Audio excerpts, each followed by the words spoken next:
This seemingly harmless young man is Cameron. By day, he's just an ordinary high school student. The only strange thing is on his neck, where Cameron always wears a Band-Aid. Furthermore, his appetite is 10 times that of a normal person, yet he maintains a slender figure. Cameron's secret is a small black hole on his neck. From this hole, swarms of ants crawl in and out wildly. How incredibly surreal.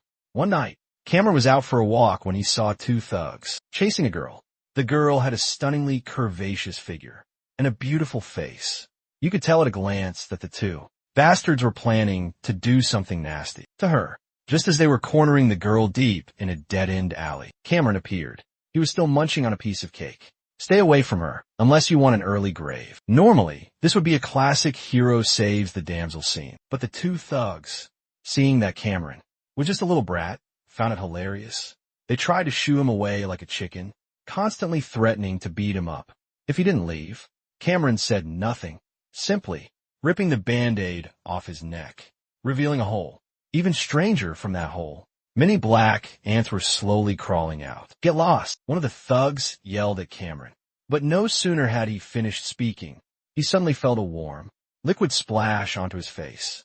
When he turned his head, the beautiful girl in the tight-fitting dress had transformed into a hideous monster. It grabbed him, and his fate was no different from his unlucky friends. Cameron was now completely covered in black ants. The monster, after dealing with the two thugs, turned towards him with a venomous glare. Are you trying to get in my way again, Black Ant?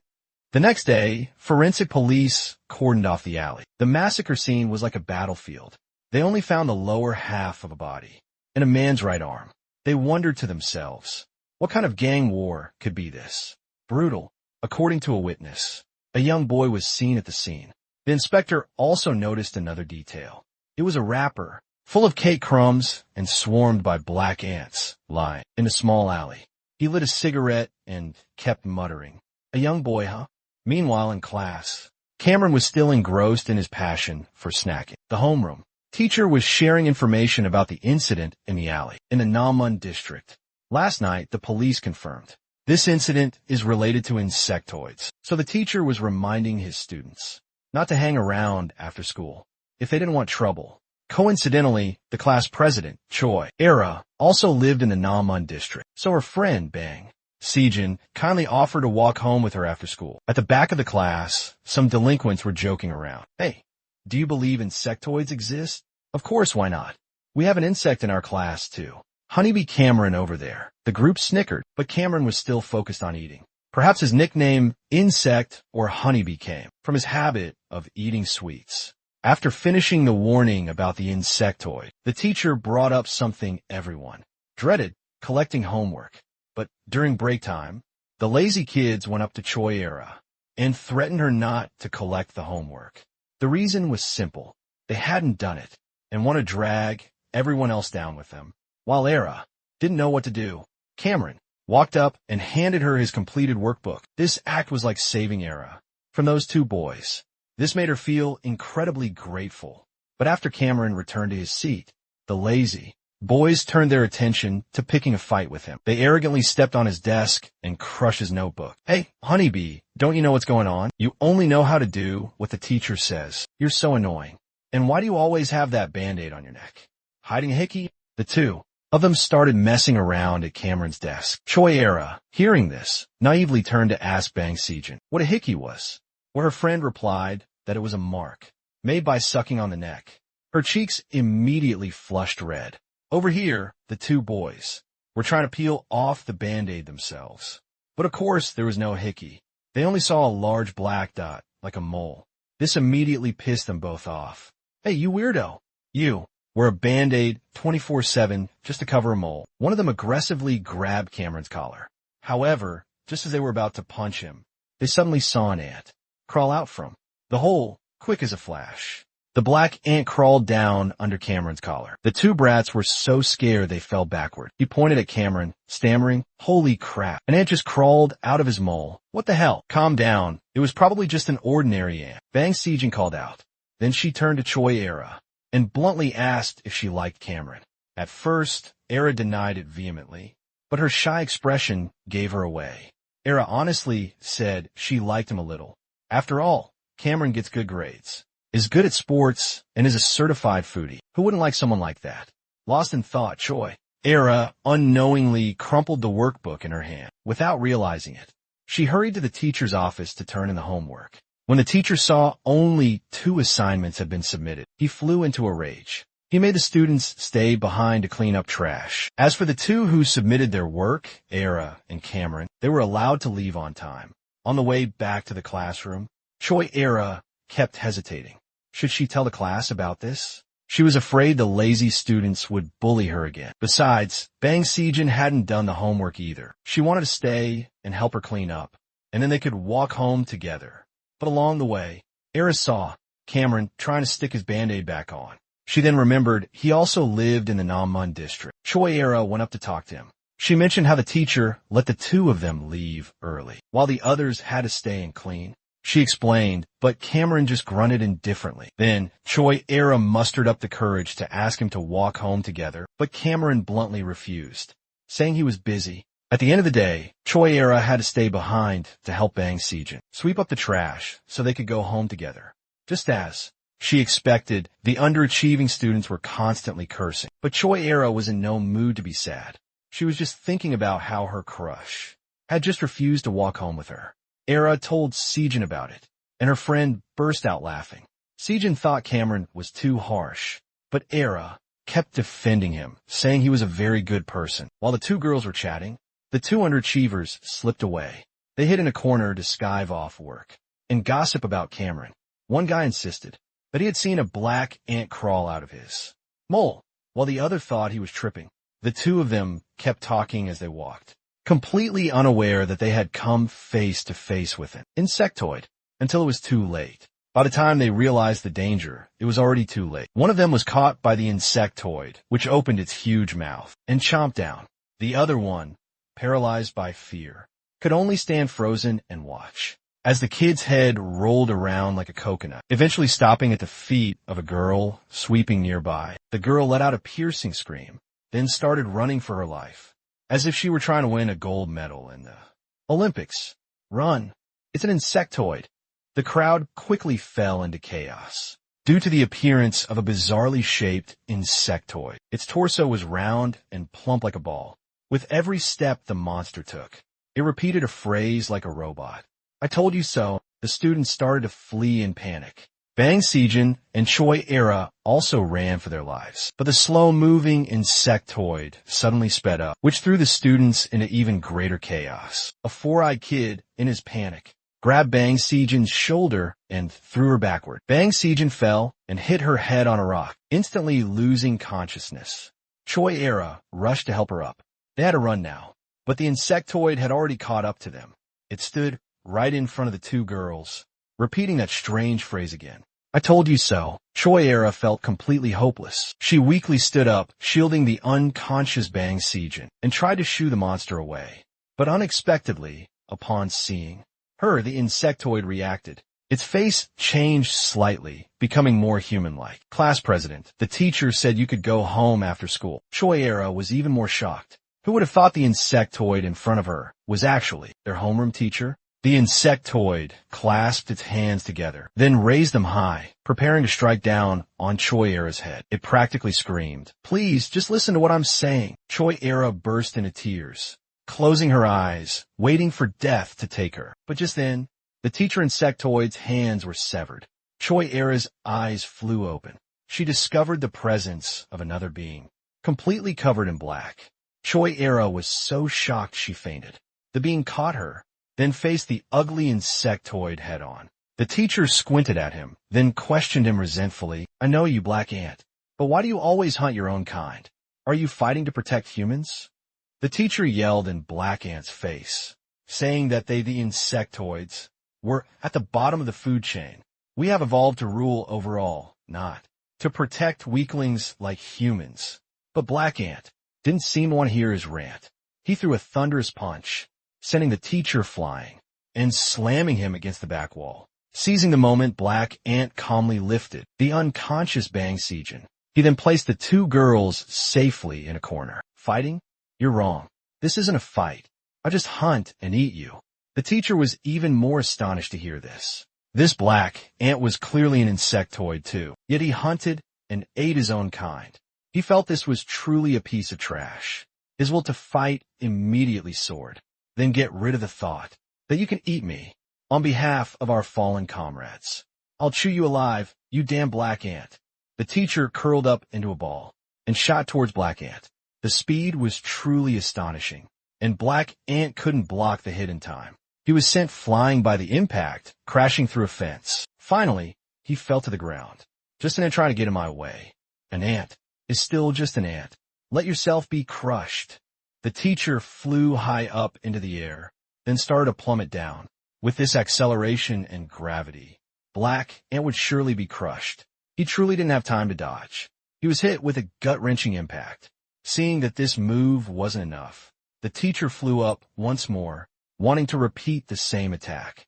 Black Ant was now sprawled on the ground, his whole body feeling as if the bones were shattered. Prepared to move, he whispered. The evil teacher started to zoom down from above. Crash! This impact was even more earth-shattering than the last. He cackled, certain that Black Ant was completely crushed this time. But when he came to his senses, he realized his body had been pierced by a sharp object. It was Black Ant's arm, with its razor-sharp claws. His entire body was in excruciating pain. What the hell is this? Are you hiding a weapon? Of course not. Black Ant's armor is made up of countless black ants. A moment ago, he had ordered the ant on his right leg to move to his right arm, reinforcing the armor there, creating a gauntlet with sharp claws. With that fool rushing down at such high speed, it was only natural for his body to be pierced. Continue moving, Black Ant commanded. The ant on his left leg also began to scurry up to his arm. His left hand was also reinforced in the same way. Those sharp claws made the teacher break out in a cold sweat, but he had no way of breaking free from the hand that was piercing through his body. Let me go. The insectoid teacher screamed in desperation. The Ant-Man lifted him up with his right hand, drew back his left hand, and unleashed a powerful hook. The teacher was sent flying.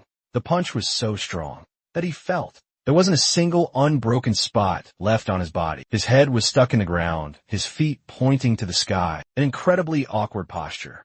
What the hell is this damn power?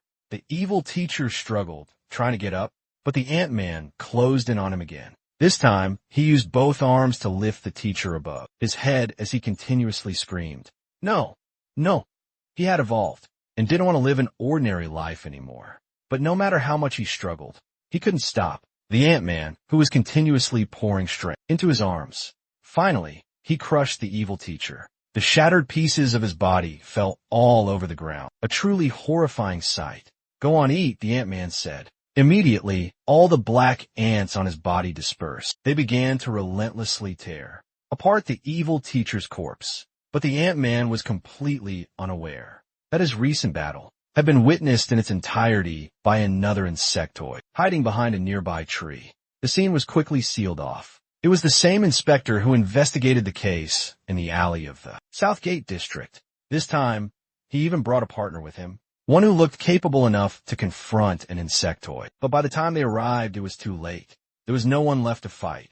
Based on the situation, the partner concluded that this was the battlefield, left behind by two warring insectoids. But why their own kind would fight each other, he didn't know. At that moment, the inspector's subordinate arrived to report that the student who had faced the insectoid teacher had regained consciousness. She said that a person in black had come to rescue the students. Meanwhile, reporters were swarming to interview a student who was none other than the four-eyed kid who had pushed Bang Zeezan, causing her to fall and hit her head on a rock. What was most infuriating was that he was shamelessly lying in the interview, despite his extremely cowardly actions at the time. I was terrified that our homeroom teacher was an insectoid, but for my friend's sake, I couldn't run away. I managed to take a picture.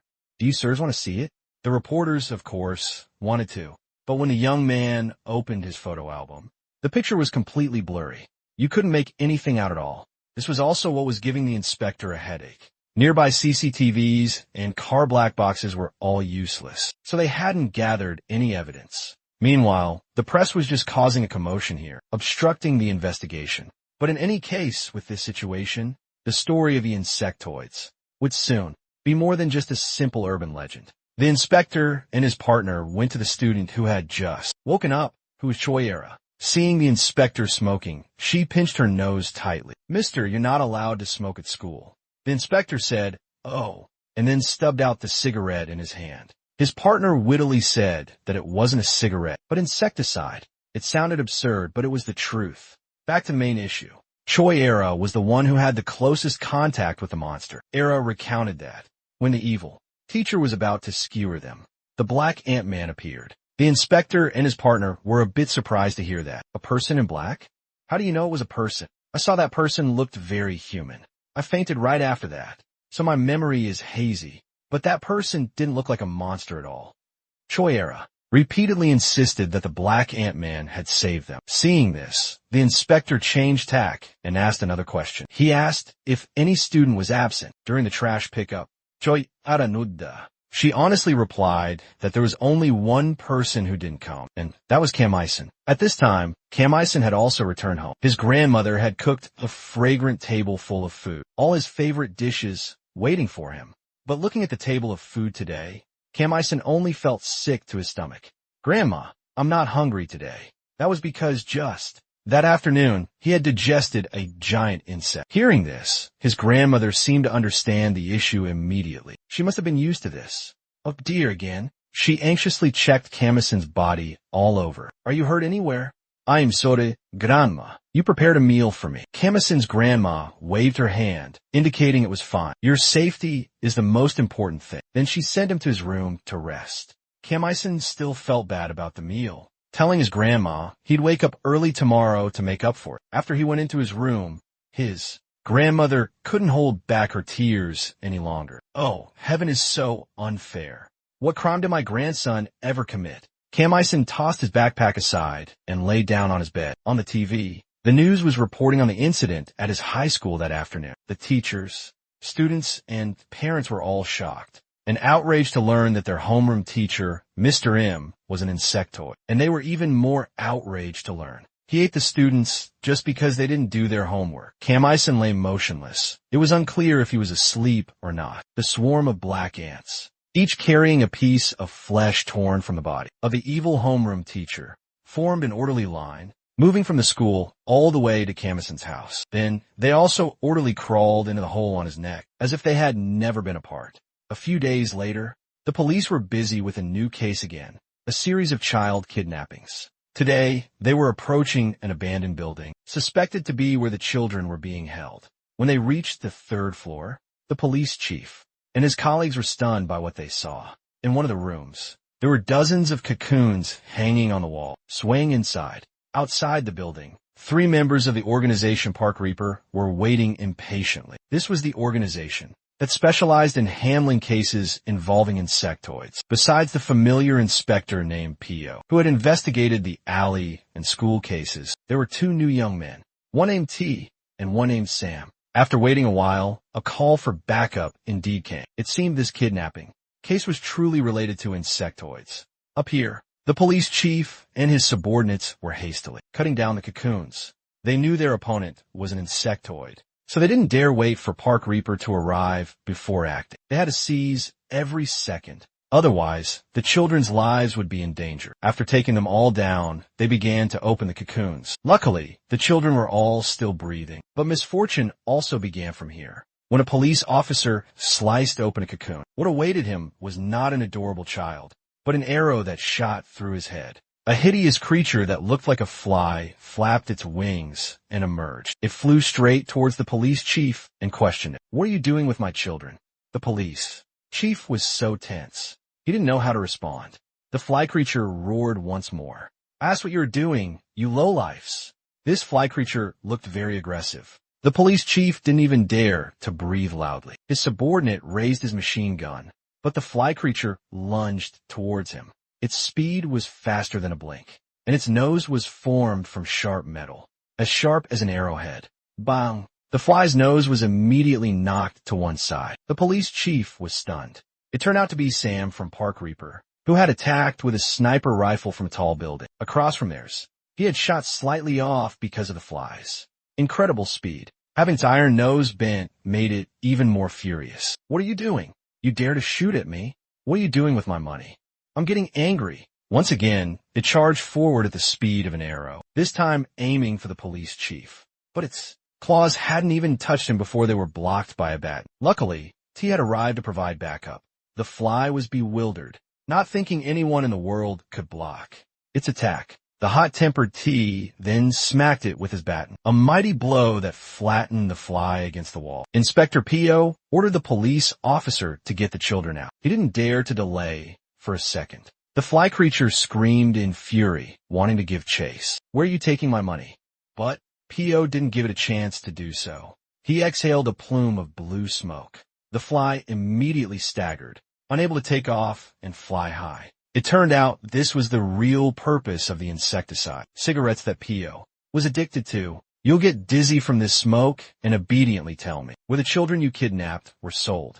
Damn it, that black ant didn't show up, and now I'm being pestered by a bunch of flies. The fly creature reached up and decisively broke off its own nose. T looked annoyed, clearly irritated at being called a fly by a fly. It furiously shot a barrage of arrows towards them. P.O. took a deep drag of his cigarette, then exhaled, enveloping the fly in a thick cloud of smoke. Meanwhile, T was busy using his baton to bat away the arrows. The fly took advantage of the chaos to escape outside. A pained grunt came through the radio. Sam had been hit. The two of them ordered him to hang on. We're coming right now. And so the team of three had failed to hunt down the insectoid this time. Back at Camison's school, an order to close the school was issued, effective for 1 week. The memorial service for the unfortunate children who died continued. The kid, No Surang, the first person to report the appearance of the insectoid to Park Reaper, received a Brave Citizen Award. It made my blood boil to see that. Meanwhile, Bang Zizan had to undergo surgery because the fall had caused a traumatic brain injury. Choi Era got a short break, but had to become an unwilling babysitter for her mischievous little brother. Today, they went to play at the park. Her brother accidentally bumped into Camison, who was on his way back with a bunch of ice cream. So, the three of them sat down together to eat ice cream and escape the heat. Choi Era suddenly remembered Inspector P.O.'s question. Was any student absent during the trash pickup that day? Choi Era clearly remembered telling the inspector that Camison had been allowed to leave early, and she told the inspector. Fearing she was being a nosy gossip, she timidly asked if anyone had come to see him that day. But Camison coolly said no. Only then could Choi Era relax a little. After her little brother finished his ice cream, he started playing ball with the other kids. Choi Era noticed that at this moment, Camison began to continuously bite his ice cream stick, as if he were anxious. Suddenly, the two kids in front of them cried out. Their ball had flown away. The two of them squeezed through a hole in the fence to find it. Camison quickly stood up. I'll go find it for them. You stay here. Camison squeezed through the hole in the fence. He grabbed Choi Era's brother first and tossed him back to the other side of the fence, returning him to his sister. Only the unfamiliar kid who had been playing ball with her brother was left, just as his uneasy feeling had suggested. This child was not normal at all. Although his body was small, it seemed he wasn't afraid of an adult like Camison at all. This is my territory. Camison let out an "oh," realizing it was another one of his kind. Seeing his silence, the kid continued to speak. I almost caught him, but because of you, I missed. Not only that, but yesterday I was robbed by those Park Reaper guys. But whatever, I'm still in a good mood. Seeing the kid rambling on, Camison silently removed the bandage from his neck. Immediately, a swarm of black ants poured out in overwhelming numbers. The kid's eyes widened. He probably didn't think someone who had only recently awakened, like Camison, would have such formidable abilities. The black ants began to swarm, forming Camison's sturdy black armor. Territory? What the hell are you talking about? The kid started to panic. He was so agitated he crushed the ball in his hand. Camison's fully transformed appearance made it even more certain for him. This person was the cannibal of his own kind, who had been so infamous recently, and he swore he would beat him to a pulp, as if acting as an agent of justice, because he dared to break the law of the celestial insects and eat his own kind. As soon as I take your head, the larvae will hatch, and I will also become a celestial insect. The kid's body completed its transformation. It turned out he was the talkative fly creature from yesterday. It charged straight for Camison's head. This lightning-fast charge caused the armored helmet. His armor cracked a little, pressing its advantage. The fly continued to zip back and forth, wanting to completely shatter his black armor. It cackled with glee seeming to revel and take great pride in its speed. What can't catch me? You can only stand there and watch. Can't you? Frozen already, you useless thing? So noisy, Kamisen lost all his patience. He timed it perfectly as the fly buzzed past his face and decisively punched it, splatting it onto the ground. When Kamisen turned around, the two Choi sisters, Era and Azil, were already waiting. Bro, did you find the ball? I found it. Let's go home. Choi Azil kept praising Kamisen, saying how amazing he was. At the same time, she tugged at his hand, asking for another ice cream. This little dough ball was just too cute. Kamisen found himself unable to resist her cuteness either. Watching from aside, Choi Era was completely astonished. She never thought someone as perpetually gloomy as Kamisen could actually smile.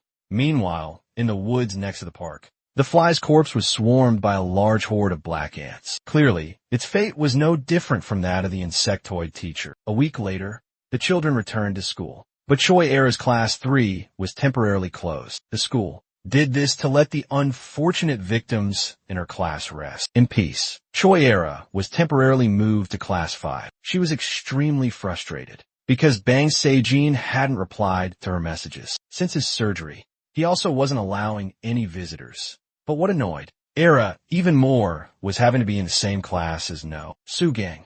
If it weren't for this bastard, Sejin wouldn't have suffered a brain injury. Yet he still had the nerve to make up stories and receive an award. Right then, a few kids were gathered around No Sugang. They all wanted to hear him recount the story of the insectoid. Because of this, No Sugang was rambling on and on. His voice echoed throughout the classroom, greatly annoying Lee Jongjin, a delinquent student. Without a word, Lee Jongjin walked right up and kicked No Sugang in the stomach. While No Sugang was still crying out, the other kids hurriedly apologized to Lee Jongjin. They did this because she was the boss of this class. No one dared to mess with her. After dealing with No Sugang, Lee Jongjin kicked the door open and left the classroom. The other students didn't find this strange. After all, Lee Jongjin only ever showed up for attendance before skipping class. As she reached the door, she ran into Kamisen. The two exchanged a glance, one that was not so friendly. Kamisen slipped past her, entered the classroom, and then went straight to Choi Era's seat.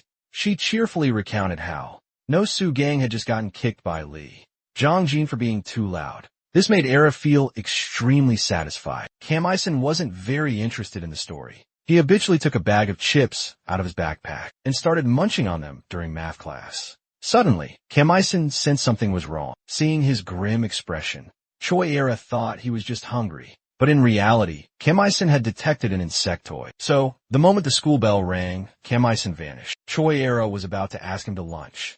But when she turned, he was already gone. Kamisen vaulted over the wall and ran at lightning speed. Coincidentally, Inspector Pyo and T were also near the school, looking for that fly. As they reached a turn, they were bumped into by Kamisen. But he was in such a hurry that he didn't even glance back at them, let alone apologize. T watched Kamisen's retreating figure resentfully and declared, "He's definitely a punk."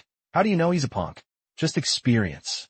Today, their purpose wasn't just to wander around looking for that fly. They came to the school to find the student who was absent from the previous trash pickup day. Choyada faina dragaret, saying he had gone home because he was hungry. T's face went blank. Don't tell me it was that punk who just bumped into us. Pyo was at a loss. He took a business card for her, Park Reaper from his pocket, and gave it to Choi Era. Then he carefully instructed her to give this to her friend. After giving the instructions, they headed to the hospital where Sam was being treated. Choi Era kept staring at the business card. She couldn't believe this sloppy-looking, chain-smoking uncle was actually the captain of the insectoid extermination team. Meanwhile, Kamisen had found his way to a deserted underpass. Just as he predicted, an insectoid appeared there. It was a white praying mantis. In any case, it looked very ugly, regardless of the opponent's intentions. As soon as it appeared, Kamisen rushed in, deciding to strike first. He wanted to land a punch before doing anything else. But unexpectedly, the praying mantis was no pushover. Kamisen's punch was easily parried. Moreover, it had more arms than Kamisen. So, in a moment of carelessness, he was painfully struck back. Seeing him at a disadvantage, the praying mantis revealed a gleeful smile. Its limbs weren't idle either. The two closed in on each other once again. This time, it was Kamisen who landed a hit. His punch was so powerful that it made his opponent's vision blur, dizzy with with ringing ears. But Kamisen was sure this was just an act, because its movements seemed intentional, not like it was actually stunned by the blow. He tried to observe more closely, and noticed above the opponent's head, one of his own black ants was suspended. To clear up his doubts, Kamisen threw a swarm of black ants at his opponent. The ants latched onto the praying mantis and began crawling up its head and neck.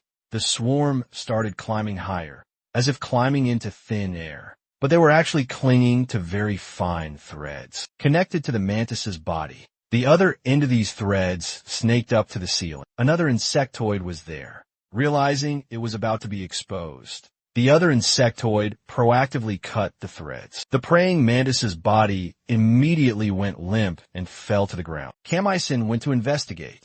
He discovered the threads were like puppet strings, but before he could figure anything out, the limp mantis suddenly turned its head to look straight at him. Then it opened its mouth, revealing a gun barrel. Kamisen knew this was bad, but he couldn't dodge in time. That gun barrel was no ordinary thing. Immediately after, a massive explosion occurred. Kamisen was blown backwards. His whole body was injured, and his ant armor was severely damaged. He looked to be in a terrible state. How wonderful! A gloating voice came from somewhere. Black Ant, the one who preys on his own kind. This must be the first time you've been cornered, huh? Kamisen's eyes widened. He now knew he had fallen into the trap of the insectoids before him. The insectoid walked over and stepped on Kamisen's shoulder. It seems they had calculated everything carefully to catch him today. It turns out this group and the fly were working together. They trafficked children's flesh to those who had a need to consume it, and Kamisen's hunt had caused significant damage to their business. Yet another insectoid appeared. It looked even uglier than its companion. In its hands was a large cannon. It looked like it wanted to blow Kamisen to bits. The other insectoid furiously kicked Kamisen's head. But unfortunately, the main character can't be killed off so easily. What was left was just the empty armor shell. The other one shouted, "Watch out above." But it was too late. Kamisen shot forward like an arrow. His hands were encased in black ant armor, incredibly tough. First, he threw a punch that made the yellow insectoid see stars. Then he seized the opportunity to rush the brown insectoid, unleashing a flurry of punches. The brown insectoid, getting pummeled, became enraged. Seizing a small opening, it raised the cannon and fired. Kamisen crossed his arms in an X shape to block the blast. After the dust and smoke cleared, he moved to attack the opponent again. But Kamisen's fist stopped just a hand's breadth from the brown insectoid's face. His arms were bound tightly by countless threads, and the one holding the other end of the threads was a yellow insectoid he had just punched. Senseless. Use your head. You're too arrogant. He kept pulling the threads taut. You're in your human form. What the hell can you do? Undeniably, in its insectoid form, it was much stronger than Kamisen. He tried to struggle free from the binding threads, but to no avail. The yellow insectoid swung around in mid-air to build momentum, then deliver a kick. If his kick landed, his teeth would go flying. But luckily, Kamisen managed to block it with both hands. Still, the force of the kick was immense. He only managed to avoid the disaster of losing his teeth, but his entire body was still sent flying. Kamisen struggled to his knees on the ground. The barrel of the brown insectoid's gun was aimed coldly at his head. Just then, Kamisen's eyes widened, and he issued a familiar command. Move! The black ants instantly swarmed from the discarded armor towards him. The hunt is over. The brown insectoid coldly fired. Boom! An earth-shattering explosion. A section of the bridge was blown away. Clearly, the shot had missed its mark, because Park Reaper's punk, T, had appeared. It was that same bamboo stick. T had redirected the cannon's barrel, saving Kamisen's life. Setting off fireworks in the park will get you a fine. What would an insect use for money? Leaves? T's taunting demeanor greatly annoyed the brown insectoid. It retreated to join the yellow insectoid. Inspector Pyo had also arrived. As usual, he lit another cigarette. The smoke began to spread along with a menacing aura. Pyo and T, one in front and one behind, had surrounded the two insectoids. As for Kamisen, it seemed only his armor was left. Looks like he used the cicada shedding its shell trick again. Let's finish them off in one go, Pyo, T said coldly. The brown insectoid clicked its tongue. Then it pulled something from the cannon's barrel that made the two men's faces change. It was a bomb. It decisively threw it towards Pyo, but it turned out to be just a smoke bomb. Using the chaos, the two insectoids, one carrying the other, fled. T gritted his teeth in anger. Winged insectoids are such a pain. Pyo was about to call for helicopter support, but T said that at least they had caught the black one. Only then did Pyo remember Kamison's presence, but when they turned around, he was gone. These two are supposedly the insectoid extermination team, but they seem a bit slow. Kamison had already fled long ago. Unfortunately, this time he was seriously injured. Kamison dragged his heavy body home along a deserted road. With every step he took, blood trickled out, forming small puddles. He barely managed to make it home. Today, he was starving because the hunt had failed. His grandmother's heart ached seeing her grandson devour his food ravenously. She kept wiping her tears, knowing her grandson had failed his hunt today and had been beaten to a pulp. After filling his stomach with a table full of delicious food, Kamison returned to his room. He leaned against the door and slowly slid down. Kamison's entire body ached. There wasn't a spot that wasn't injured. His mind was filled with chaotic thoughts. He remembered the cruel teacher at school, the child kidnapping fly, and the two insectoids. From today, they all questioned why he ate his own kind, why he protected humans. But they didn't understand. Kamison did it for himself. He took off his school uniform shirt. His body was covered in horrific wounds. Kamison cried out in pain. He knew he had to keep hunting. He had to keep eating them. Otherwise, he would be the one to be eaten. Late that night, at an abandoned house on the outskirts of the city, a blonde girl was struggling to drag some cocoons across the ground. She opened the door to a room, or more precisely, a cold storage room. Inside, it was also filled with such cocoons. She skillfully tossed each new cocoon inside. But the person in a cocoon suddenly opened their eyes and cried for help. Despite this, her actions didn't stop. After she finished placing all 3 cocoons inside, she coldly slammed the cold storage door shut. Damn it, she cursed. Curses echoed from within the abandoned house. We should have caught that black ant. Then the celestial bug would have noticed us. Who would have thought the Dark Reapers would show up there? The one cursing was an old man in a brown coat. He wanted to increase their supply of human products, but the blonde girl objected. Surprisingly, this girl was none other than the delinquent 5th-year student Lee Jong-jin. They were the brown and yellow insectoids who had just attacked Kamison. After Lee Jong-jin took off her protective suit, the old man suddenly noticed something unusual. Her school uniform was identical to the black ants, the one they had just let escape. The old man suspected that Lee Jong-jin knew the ant's true identity, but she immediately denied it. How the hell would I know who that guy is? Annoyed, Lee Jong-jin knocked away the hand gripping her collar. The old man didn't care. Since you're schoolmates, he wanted Lee Jong-jin to hunt down and kill the black ant at all costs.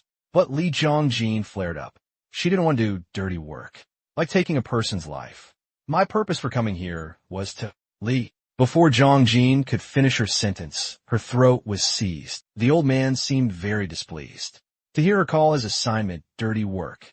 His hands tightened their grip, as if he truly intended to crush Lee Jong-jin's throat. Just then, a piercing alarm blared. A man from one of the cocoons had escaped. The old man released Lee Jong-jin. He looked through the window, then at the surveillance monitor. The cold storage door was wide open. Did you forget to lock the cold storage? No way, Lee Jong-jin asserted. Good then. If you made a mistake, I won't let it slide. Humans are often foolish, after all. The old man's right arm began to transform into its insectoid form. He continued their unfinished conversation with Lee Jong-jin. You said you wanted to end our partnership. The old man just let out a flat "oh." Then he snapped his fingers. The fleeing man stopped instantly. His body grew intensely hot. Something in his right chest began to glow. That's right.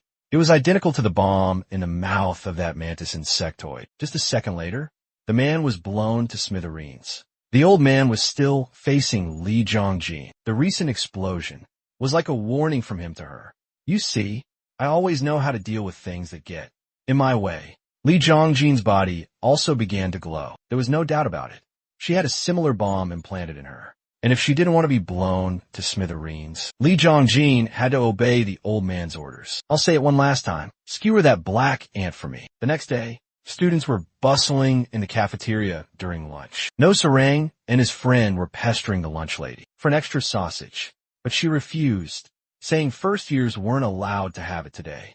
After failing to persuade her, they noticed Kamison eating like a starved wolf nearby. The trays he'd finished were stacked in a pile, but Kamison still wasn't full because of yesterday's fail hunt. The ants inside his body had nothing to feed on. They were constantly gnawing at him, causing Kamison unbearable pain. Seeing this, Choi Ra was extremely worried. She even thought Kamison had an upset stomach from eating too much. Nosu Rang, who was annoyed about the sausage, went over to stir up trouble. What the hell is this? One guy can't even get an extra sausage, yet someone over here is shamelessly stuffing his face. What? Is your dad the school's director? Choi Ra snapped at No Sarang. Shut up. Even though Kamison eats a lot, he already paid for 10 meals. Seeing this, No Sarang started taunting him in a different way. He joked that Kamison's appetite was beyond human limits. So, are you an insectoid? This comment from No Sarang silenced the entire cafeteria. Many eyes turned towards Kamison. Even Lee Jongjin started to pay attention. Choi Ra was even more furious. This bastard. Seems like he just has to cause trouble. No matter what. No Sarang wouldn't shut up. He suggested that on the day teacher turned into an insectoid, only Kamison was absent because they were accomplices, and the fact that the chain-smoking uncle in the white vest came all the way to school looking for Kamison further proved that his identity wasn't normal. Kamison didn't have the energy to deal with this lunatic. He was being devoured by the black ants. The pain made Kamison's face turn pale. He broke out in a cold sweat and his whole body trembled. But this expression of his, seen by No Sarang, only made him more suspicious. He kept rambling in Kamison's ear. Look at him now. Doesn't that look suspicious? Just then, another black ant bit deep into Kamison's flesh. The pain made his mind go blank. Kamison stood up, clamped his hand over No Sarang's mouth, and lifted him up. The cafeteria erupted into chaos. Choi Ra screamed in fear, telling him to stop. Kamison immediately threw No Sarang away. He crashed into a female student passing by, and they both fell down, food spilling all over his head. Kamison bolted, and all of his actions have been seen by Lee Jongjin. Kamison ran like the wind out of the cafeteria. He was still too hungry. His stomach was not yet full. Along with his hunger, the black ants were no longer under his control. They swarmed out of the hole in Kamison's neck. The bandage couldn't hold and fell to the ground. The swarm of ants rushed out chaotically, and Kamison, unable to bear the pain, let out a scream. Hey, insectoid, are you advertising to everyone that you're the black ant insectoid? A female voice rang out. It turned out Lee Jongjin had followed him out of suspicion, but seeing this situation, her suspicions were confirmed. To be honest, Lee Jongjin held no ill will towards Kamison. But if she couldn't catch him, the old man would blow her to smithereens. Meanwhile, Kamison had lost all reason. As soon as he saw the person in front of him was an insectoid, he charged forward madly, wanting to devour her. Lee Jongjin calmly took out her signature weapon, threads. Facing the aggressively charging Kamison, only one thought remained in her mind. Time to die. When Kamison came to, his body was being crawled on by a swarm of black ants. His limbs were pinned down by giant black ants. Kamison was in both pain and fear. He kept begging the ants to leave him alone. How much more of my blood do you want? In his despair, Kamison could feel a black ant approaching. Its strong, sharp mandibles looked like they could tear his head from his neck at any moment. Isn't it enough? Kamison really wanted to close his eyes and give up, but at his most desperate moment, a red ant suddenly appeared. It fiercely tore apart the bodies of the ants that were holding him down. Kamison was stunned. This was the first time he had seen this strange red ant. Then he woke up again. He didn't know if what just happened was a dream or reality, but the pain had lessened considerably. The ants were no longer gnawing at his body, but Kamison couldn't remember anything. After confronting Lee Jongjin on the rooftop, the ant silence made Kamison wonder if he had managed to deal with her. As he entered the living room, his grandmother eagerly offered to prepare a meal. But today, Kamison didn't feel hungry. His grandmother assumed he had caught another insectoid yesterday. But Kamison himself wasn't sure about that. So he asked her how he had gotten home yesterday. You don't remember? A short-haired girl carried you home. The blonde girl, Kamisen, who was drinking milk, paused. His grandmother added that his whole body was covered in blood at the time, and that Lee Jongjin seemed to be struggling to carry him. Hearing this, Kamisen's mind was in turmoil. He began to think that Lee Jongjin probably wasn't a bad person, but if she was still alive, then why had the aunt stopped tormenting him? Lost in thought, Kamisen's expression suddenly changed again, because he felt the call of an insectoid. It was that brown-shelled insectoid. A deep sense of unease rose within him. The old man was currently interrogating Lee Jongjin. The girl didn't have a single uninjured spot on her body, but the old man still blamed her. Why didn't you bring Kamisen's body here? Hearing this, Lee Jongjin flared up. Damn it, can you really say that after seeing the state I'm in? If you wanted to take him down so badly, why didn't you, old man, do it yourself? That psycho is a real monster. As soon as Lee Jongjin finished speaking, the brown insectoid's expression changed. He's here. His gaze bored into the darkness. Lee Jongjin followed his gaze and jumped in fright.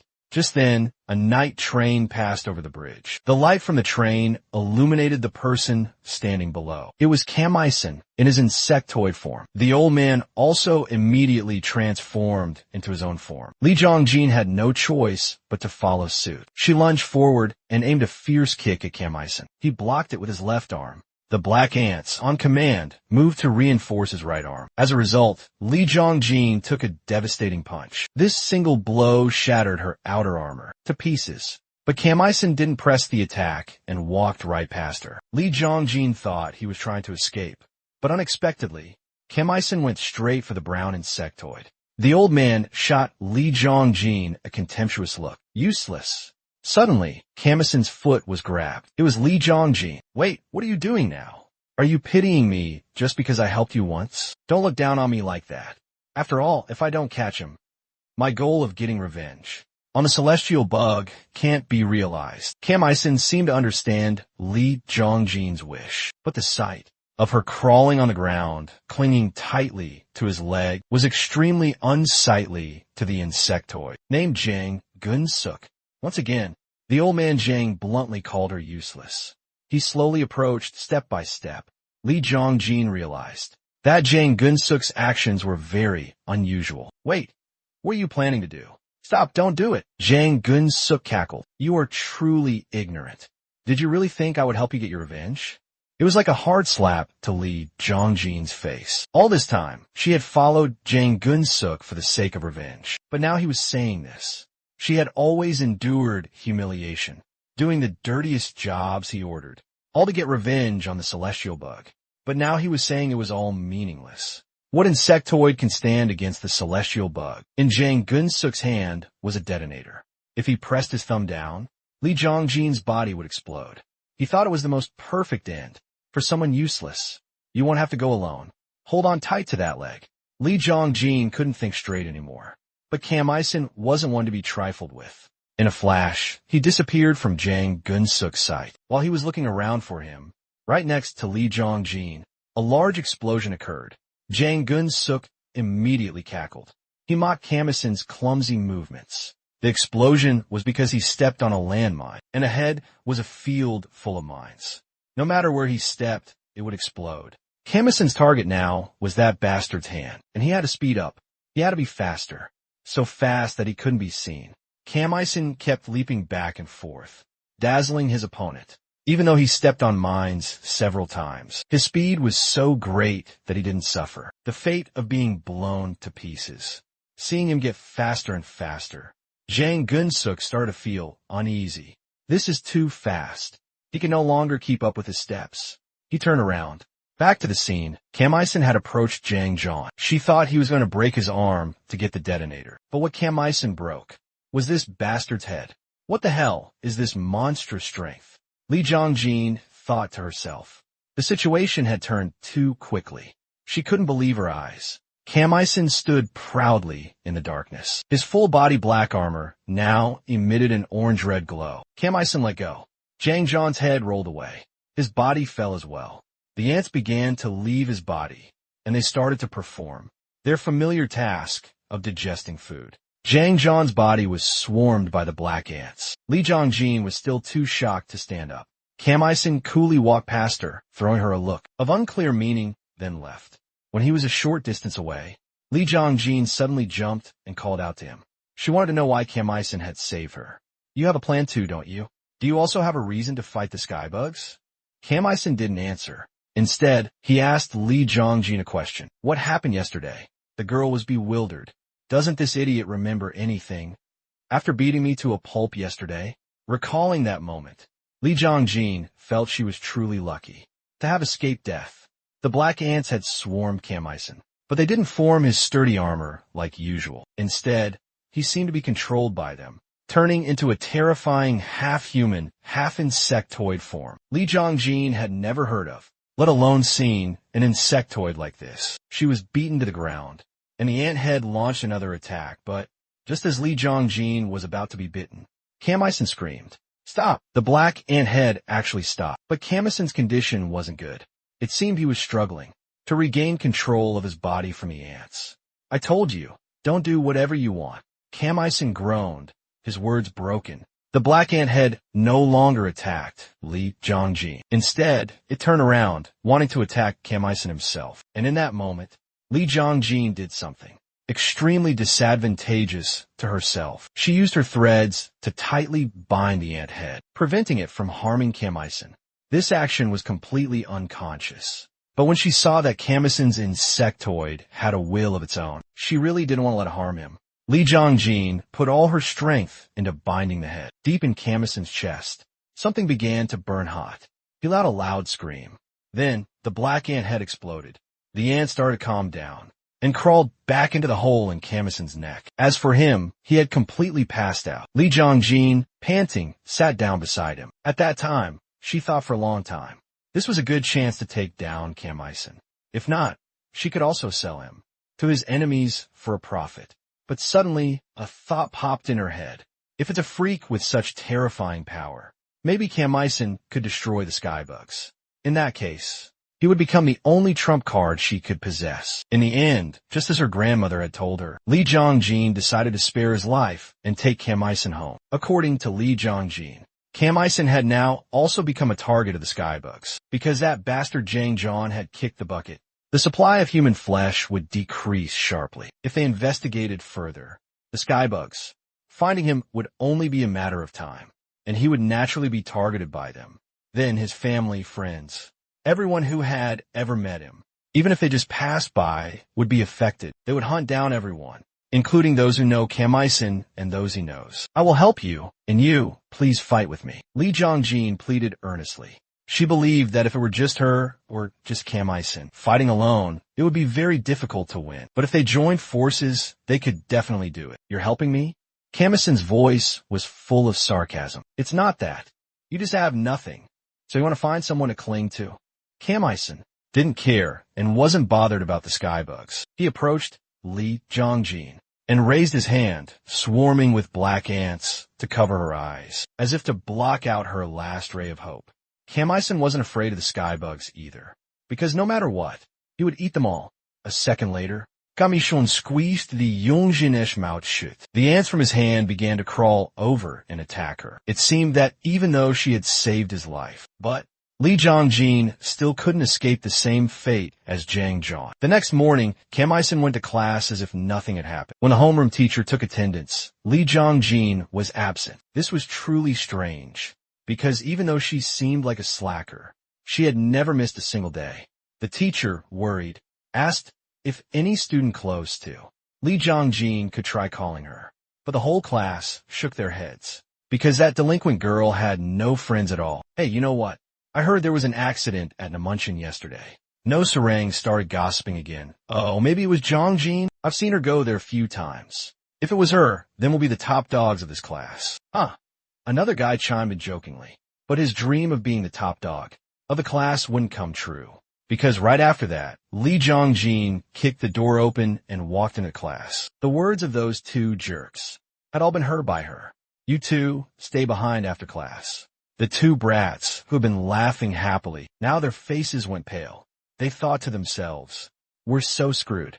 Lee Jong-jin leisurely walked back to her seat for the roll call. Cam Ison didn't even bother to glance at her, but he unconsciously muttered 2 words, skybugs. The next day, the police and Park Reaper were at the scene under the bridge from yesterday. Today, it was the rookies investigating, and they discovered a prosthetic leg. This, of course, belonged to Jang John. T had talked about an insectoid with a prosthetic leg that could shoot bullets. Therefore, this prosthetic leg needed to be taken back to the organization for further study. But the young man with glasses, while picking up the leg, accidentally discovered something like a pill. It fell out of the hollow socket of the prosthetic leg. "You can't come in here."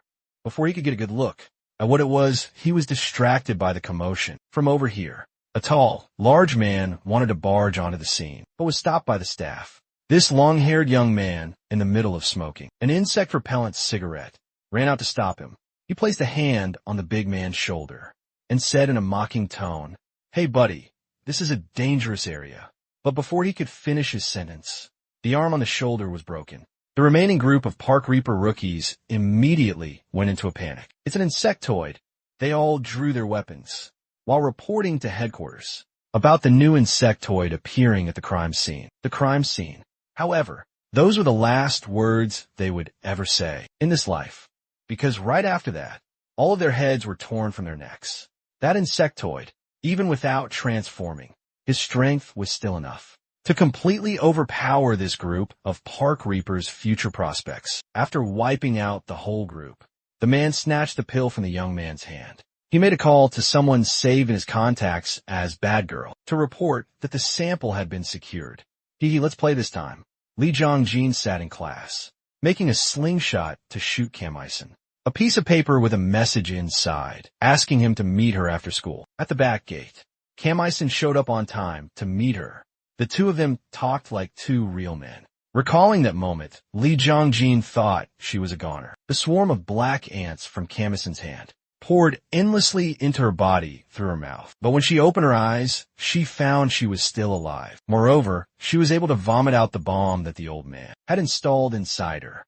Cam Ison had saved her life once again and left as if nothing had happened. But after this, Lee Jong-jin's desire to cooperate with him grew even stronger.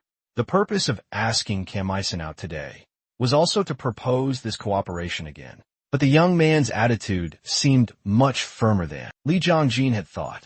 "Don't get me wrong, you're just emergency rations. One day, I will eat you too." "Wow, I got goosebumps. Are you really that bad?" Lee Jong-jin started to panic when she saw Cam Ison remove the patch on his neck. She deliberately repeated what she had said. The other day, once more. That one day, Cam Ison would also become a target of the skybugs. They always aim to eliminate humans and climb to the top of the food chain. To do that, they'll nurture their bodies and eliminate anything that gets in their way. She was sure that if Cam Ison continued to act alone, being eaten was only a matter of time. But Cam Ison didn't care about that at all. He maintained his stance of not cooperating. But the two of them haggling under the gate was seen entirely by Choi Ra.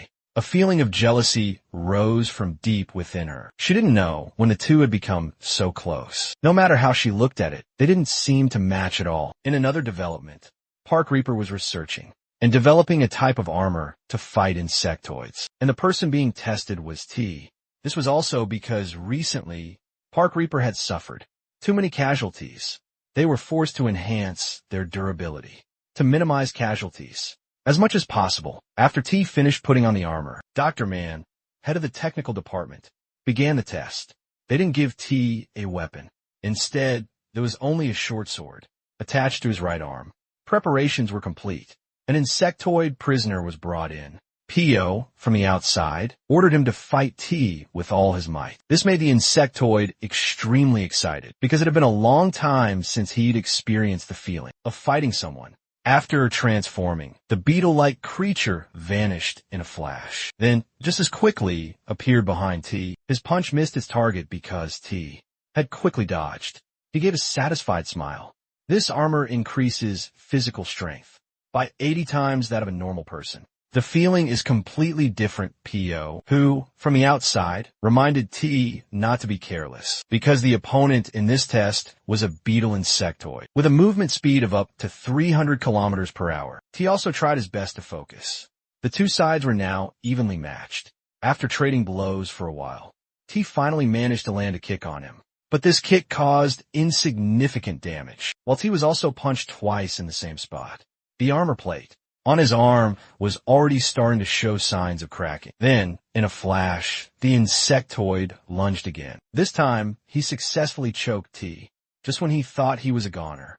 The ugly beetle began to convulse. Don't worry. If this hits, that insectoid will be shocked by a 100,000-volt current. Pio's voice rang out from outside. Damn it, why are you only telling me now? T fumed. The test ended. The insectoid was tied up and locked away again. Before leaving, he didn't forget to give T a challenging look. Hee, let's play again next time. Pio stood silently to the side, thinking. The recent incident had caused the Park Reaper organization to lose 3 members in a row. And most importantly, that insectoid was still in its untransformed state. He wasn't sure if, should it transform, the armor would help them turn the tide. Because this happened so suddenly, Pio had spent all day in the library looking for more information. But he read until his eyes were about to pop out and still couldn't find anything useful. Just as he was about to give up, Pio suddenly saw a book.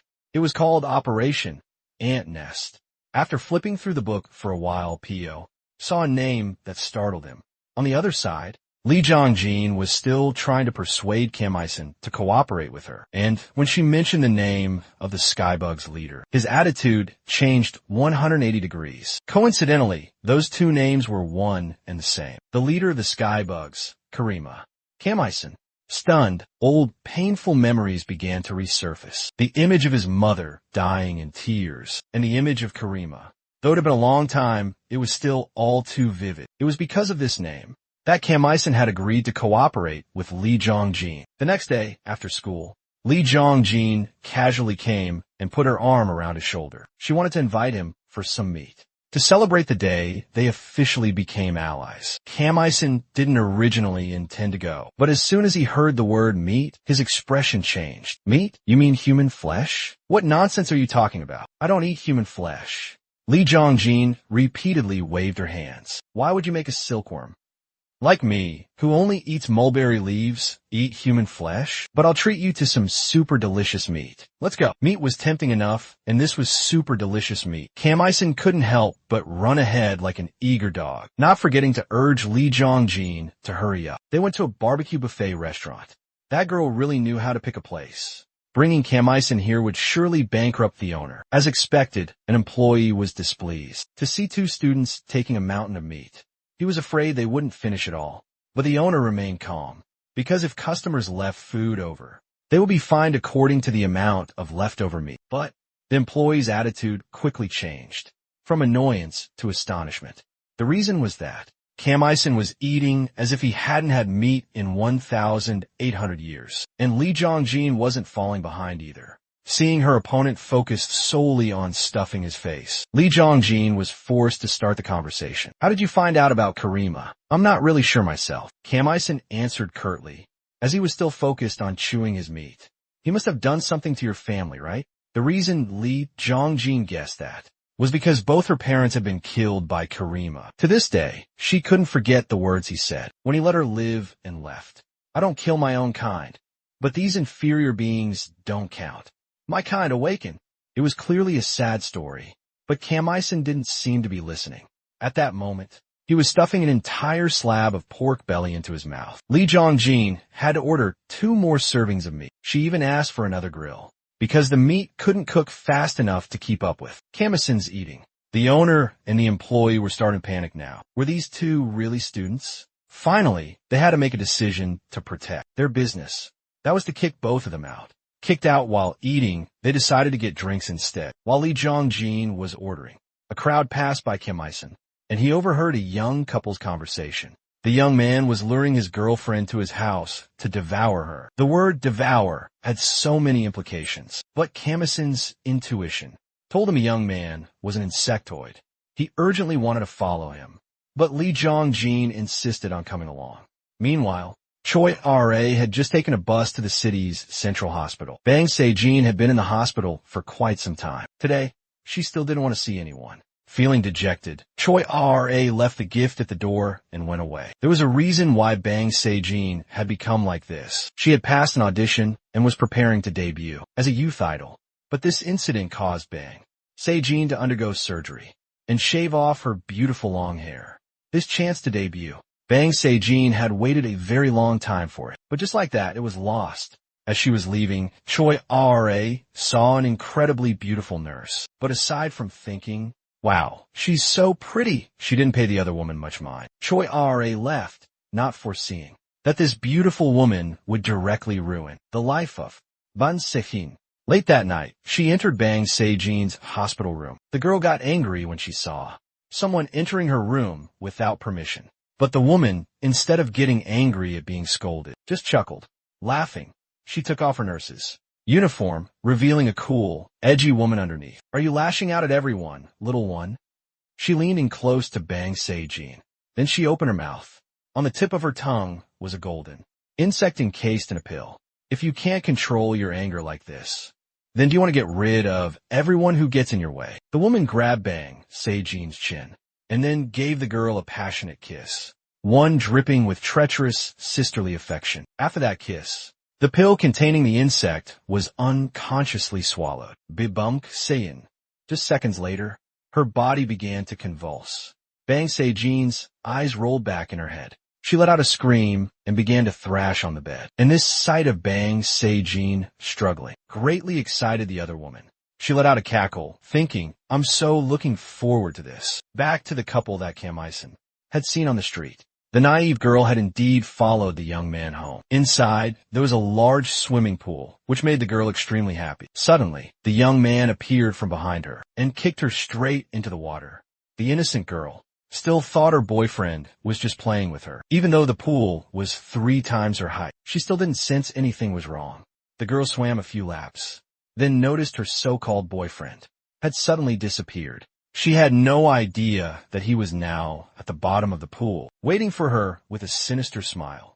After she was done playing, the girl wanted to swim to the edge, but suddenly her ankle was yanked hard. Her boyfriend pulled her down to the bottom of the deep pool. After a while, the lack of oxygen and choking on water made her pass out. Seeing this, the guy dragged her to the shallow end. He looked at the girl as if she were a delicious meal. Then he clasped his hands and began to complain. How boring. But whatever. I should fill my stomach first, right? He opened his huge, hideous mouth, wanted to take a huge bite. But just then his action stopped. Because from out of nowhere, a black ant was casually crawling across his face. Of course, the guy didn't know it, but I knew perfectly well. That ant was released by Kam Il-sun. The man turned his head and saw a tall, dark figure through the glass door. By now, Kam Il-sun had already transformed. He shattered the glass door of the pool room and walked right in. The other man was both tense and utterly confused, wondering where the hell this guy came from, showing up and breaking his door. But Kam Il-sun, of course, had no time for greetings. He took a few running steps for momentum, and then kicked the bastard into the water, just like the man had done to the girl. He didn't stop there. Kam Il-sun followed up with another kick that slammed him into the wall. Seeing the cracks spreading across the wall, you could tell how powerful that kick was. The man was instantly furious. He used all his strength, combined with his rage, to counter with a punch. Kam Il-sun was hit. It hurt, but not significantly. And just then, Lee Jong-jin appeared. She used her silk threads to tightly bind their opponent. The man was wrapped up into a cocoon, leaving only his head exposed. Lee Jong-jin then used her threads to pull the girl out of the water. Luckily, she was still breathing. Relieved, Lee Jong-jin placed her aside. Who the hell are you to interrupt someone else's meal? The bastard, wrapped tightly in the cocoon, started yelling, Damn it! How dare you mess with me? Can you even handle the consequences? Are you that confident? The veins on his face throbbed. This showed just how angry he was. But Kam Il-sun didn't give a damn who this guy was. All he knew was that this was something he could eat. As Kam Il-sun was approaching, preparing to let his black ants devour the opponent, he was stopped by Lee Jong-jin. She wanted to get information from this bastard to find out more. At this moment, the bastard finally recognized Kam Il-sun. I remember now. You're that bastard, aren't you? The kin hunter, right? I've only heard rumors. But you look even more like a bastard than I imagined. The opponent began to cackle. Then, his transformation began. The the silk cocoon that Li Jongjin thought was the strongest in the world was torn apart by him in an instant. Cracks began to appear throughout the pool room, along with streams of scorching hot lava. The water in the pool quickly began to boil violently. The opponent had completed his transformation. You hunt a few small fries and dare to touch a member of the celestial insects, the bastards. Tone was filled with pride and contempt. And rightly so, because he was the Red Water Strider, Zigna, a rather influential member of the celestial insects. Go on, try and hunt me. Kamisen and Li Jongjin could sense that their opponent was not an easy one, so they no longer dared to act alone. They coordinated seamlessly and charged forward together. But unfortunately, Zigna easily handled both of them. He could easily neutralize their attacks. When it was his turn, Zigna used his blade kick technique combined with blast speed. His blade clearly only swung once, but it moved in a complex pattern, as if he had slashed 100 times. But in reality, Zigna was condensing the pool water into attacking blades. If two normal people were hit by this move, they would surely have been turned into minced meat.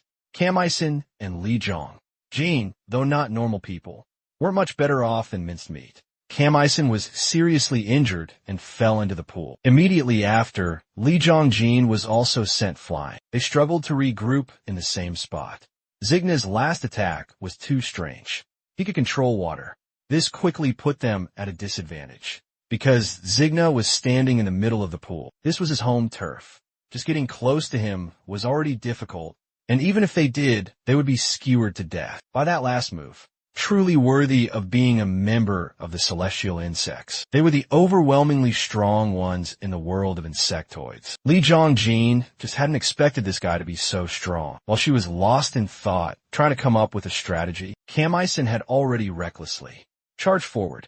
Spin your threads on the water's surface. Hearing his command, Li Jongjin had no choice but to comply. These threads allowed Kamisen to run as if flying across the water. He recalled his previous battle, that red ant and its mysterious red power that had made Kamisen many times stronger. He wanted to unleash that power at full force. Once more, Kamisen started using his old trick. He skated across the water's surface, his speed increasing, so fast that his opponent first got dizzy, then couldn't even keep up with his movements. He would close in on Zigna and then retreat, landing a punch each time he advanced. The two swords in Zigna's hands were the most troublesome part. Kamisen wanted to deal with them first.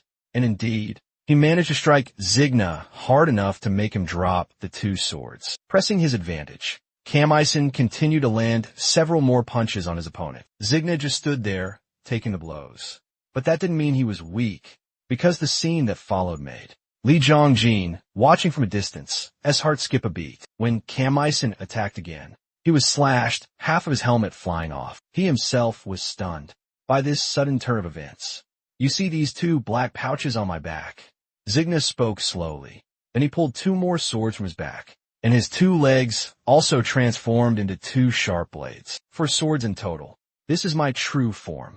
This old bastard was unbelievably strong. As soon as he drew his swords, he immediately unleashed his ultimate technique, sword engraving. The sword paths danced through the air, carving out a giant X. Without a doubt, Kamisen was hit. How about that? How does it taste? Zigna's voice dripped with arrogance and extreme haughtiness. Suddenly, the sword in his hand was bound by silk threads. Zigna wasn't flustered. He knew full well that Li Jongjin was attacking him from behind. She laid out countless more threads, wrapping them around Zigna's face. Li Jongjin pulled both ends of the threads tight. She then used her knee to deliver a stunning blow to Zigna. His mask shattered, half of it breaking off. But Li Jongjin was also struck by the pool water, which had turned into a blade, pierced straight through her body. But even though the pain was enough to make her faint, she still struggled to hold onto the two ends of the thread. Gina lost his patience and struck her with another slash of his sword. But because of that, he let his guard down against Kamisen, who was now rushing forward at lightning speed, holding Gina's own sword in his hand. Just as the man turned his head, well, his chest was pierced by his own sword. This bastard, Zika roared. He frantically slashed with his sword. Kamisen had to use his left arm, To block the blow, Zika's blade dug deep down to the bone. His right hand still held the sword firmly, which was piercing Zika's heart. Through that path, the black ants began to swarm onto Zika's body. They crawled straight into his chest and began to devour him ferociously. Only then did the bastard feel the true pain. He let out a savage scream. Kamisen was certain he had won, but then a lazy voice rang out. "What the hell is this?" Kamisen turned his head and was immediately met with a full-force punch. It was the tall, muscular man who had snapped the necks of several Park Ripper members with his bare hands. He punched Kamisen, sending him flying into the opposite wall. Lee Jong-suk was still unconscious, lying on the surface of the lake. The man picked Zika up, then gave a delighted smile. "These guys are interesting. I always welcome the strong." He flicked out a red business card. It flew straight to where Kamisen had collapsed and stuck firmly into the wall. Simple words were written on it, "Club 6 shot." Before leaving with Zika, the man didn't forget to tell Kamisen to drop by. Life went on as usual, but Bang Se-jin had turned into a demon. Today, she was meeting a fat guy she met online, in a small alley. The pervy bastard, seeing that his date was a high school girl, immediately wanted to take her home to discuss making babies, especially upon seeing Bang Se-jin's beautiful face. He became even more infatuated. But who's the prey? And who's the predator is hard to tell just by looking. Bang Se-jin stood on her toes, and though disgusted, she still gave the fat guy a kiss. Since he was getting such a treat, he didn't push her away. But just a few seconds after their lips touched, he felt something was very wrong. The fat guy started to struggle, but Bang Se-jin didn't let him go. The longer the kiss went on, the more his flesh and blood were drained until he shriveled up. Bang Se-jin only stopped when he went from a fat man to a skin and bones corpse. She opened her mouth, revealing a long tongue, and at its tip were 3 sharp fangs, venomous like a cobra's. Was it delicious, our little beauty? The beautiful woman appeared again, her tone full of excitement. She gently hugged Bang Se-jin and asked her what felt like to taste a human for the first time. Bang Se-jin gave a satisfied smile and nodded. It was delicious. Meanwhile, on a subway train, there was a man in a dapper suit with a very strange expression. He kept apologizing to the passengers in the car and saying he was too hungry. At first, everyone thought he was crazy, but his expression grew more and more twisted. "I'm sorry, but I'm so hungry. I'm going to enjoy my meal." The man opened his mouth wide and a long tongue shot out. Identical to Bang Se-jin's. The tip of the tongue, armed with 3 fangs, began to wreak havoc throughout the train car. Soon, blood was splattered everywhere. No one at the scene survived. That day, Choi Ra went to school as usual. On her way to class, she spotted the back of Kamisen. She happily ran up to him, but when Kamisen turned around, his face scared the daylights out of her. His whole face was swollen. He had 2 black eyes, and his nose looked like it was broken. Choi Ra was completely shocked. Kamisen simply explained that he got into a fight he was supposed to win, but ended up losing. Choi Ra was speechless. She kept nagging him all the way to the classroom, until Choi Ra saw Bang Se-jin in class. She completely forgot about Kamisen's existence. She lunged forward to hug her best friend, completely unaware that her friend had now become a monster. Seeing Bang Se-jin discharged from the hospital safe and sound, Choi Ra was moved to tears. Bang Se-jin sheepishly explained that her haircut was so bad that she didn't want Choi Ra to visit her recently. Bang Se-jin looked around the class, seeing Kamisen's swollen face. She couldn't stop staring. Then she looked at the empty seat next to Choi Ra's desk. "Oh, that seat belongs to an entity named Lee Jong-jin," Choi Ra explained. "Why an entity?" "Well, she's the type who just shows up for attendance and then immediately skips class." Meanwhile, Lee Jong-jin was at home recovering from her injuries. She suddenly felt her ears burning. She was sure someone was talking bad about her. Just as she was about to go back to sleep, she saw a new message from Kamisen. "Your recovery speed is amazing. You can still go to school normally today, while I'm still stuck in bed, unable to get up." In her spare time, she picked up the business card the muscular guy had left and examined it. At the same time, back in class, No Soo Gang had also come to school. As soon as this trash-talking brat saw Bang Se-jin, he started running his mouth. "Oh, with the short hair, I almost didn't recognize you. The former idol trainee is back in school." This question really hit. Bang Se-jin's sort of spot. This son of a bitch is truly shameless. If he hadn't pushed Bang Se-jin down that day, she wouldn't have ended up in this situation. Choi Ara had wanted to ignore it, but No Soo-gang was truly a jerk. His mouth wouldn't stay shut. Constantly tontin ban sechin. Unable to take it anymore, she turned back and gave him a death glare. But the killing intent she radiated made even Kam Il-sung, sitting nearby, jump in surprise before he or Bang Se-jin could react. Choi Ora, known for being gentle and kind, threw a punch. No Soo-gang couldn't react in time and took the punch right in the mouth. Bang Se-jin was stunned. Choi Ara, with tears welling in her eyes, loudly confronted. No Soo-gun, I really don't understand if that bastard's conscience was stolen by a dog or what, for you to be so shameless. Someone who threw their friend as bait to save themselves still has the nerve to talk so much. Apologize to Se-jin properly now. No Soo-gang was completely dazed by the hit. He mumbled incoherently, apologizing for throwing Bang Se-jin down and running away. Then he picked up his glasses and put them back on, still muttering curses under his breath. Choi Ara ignored it. Ignoring her hurting hand, she turned to check on her best friend. But Kam Il-sung was deep in thought. The strange power he'd been sensing since earlier wasn't stable enough to be called an insect person. However, Bang Se-jin, before him, clearly had something unusual about her. Back to the train. After the man devoured all the passengers in the car, he transformed into a giant worm. Park River soon arrived on the scene. The ones who came this time were the two brothers, Lo and Ko, two of the main combat members. The hideous worm heard the noise and turned its head. The younger brother, Ko, couldn't help but curse. It was the first time he'd seen something so disgusting. What the hell is this thing? The older brother, Lo, walked in right after him. His presence was just as imposing as his younger brother's. A larva? So they don't just have adult insects, but larvae too. I've been looking, but I can't see how it's any different from the others. Should I finish it off or let it live? Lo told his younger brother not to act rashly. With strange types like this, we must capture it alive and bring it back to headquarters for Dr. Man. That old man will surely be happy with this gift. They had just finished speaking when the worm started to attack, aiming for the older brother, Lo. But before it could even scratch him, Ko shot it with a specialized gun. Don't overdo it. The less damage, the better. Don't you know that? Lo impatiently reminded his younger brother, but just as he finished speaking, he was hit by the worm's violent tail. Lo was sent flying toward the train car window. Seeing this, Ko was extremely worried. The worm tried to take out the younger brother as well, but its strength wasn't enough to crush company.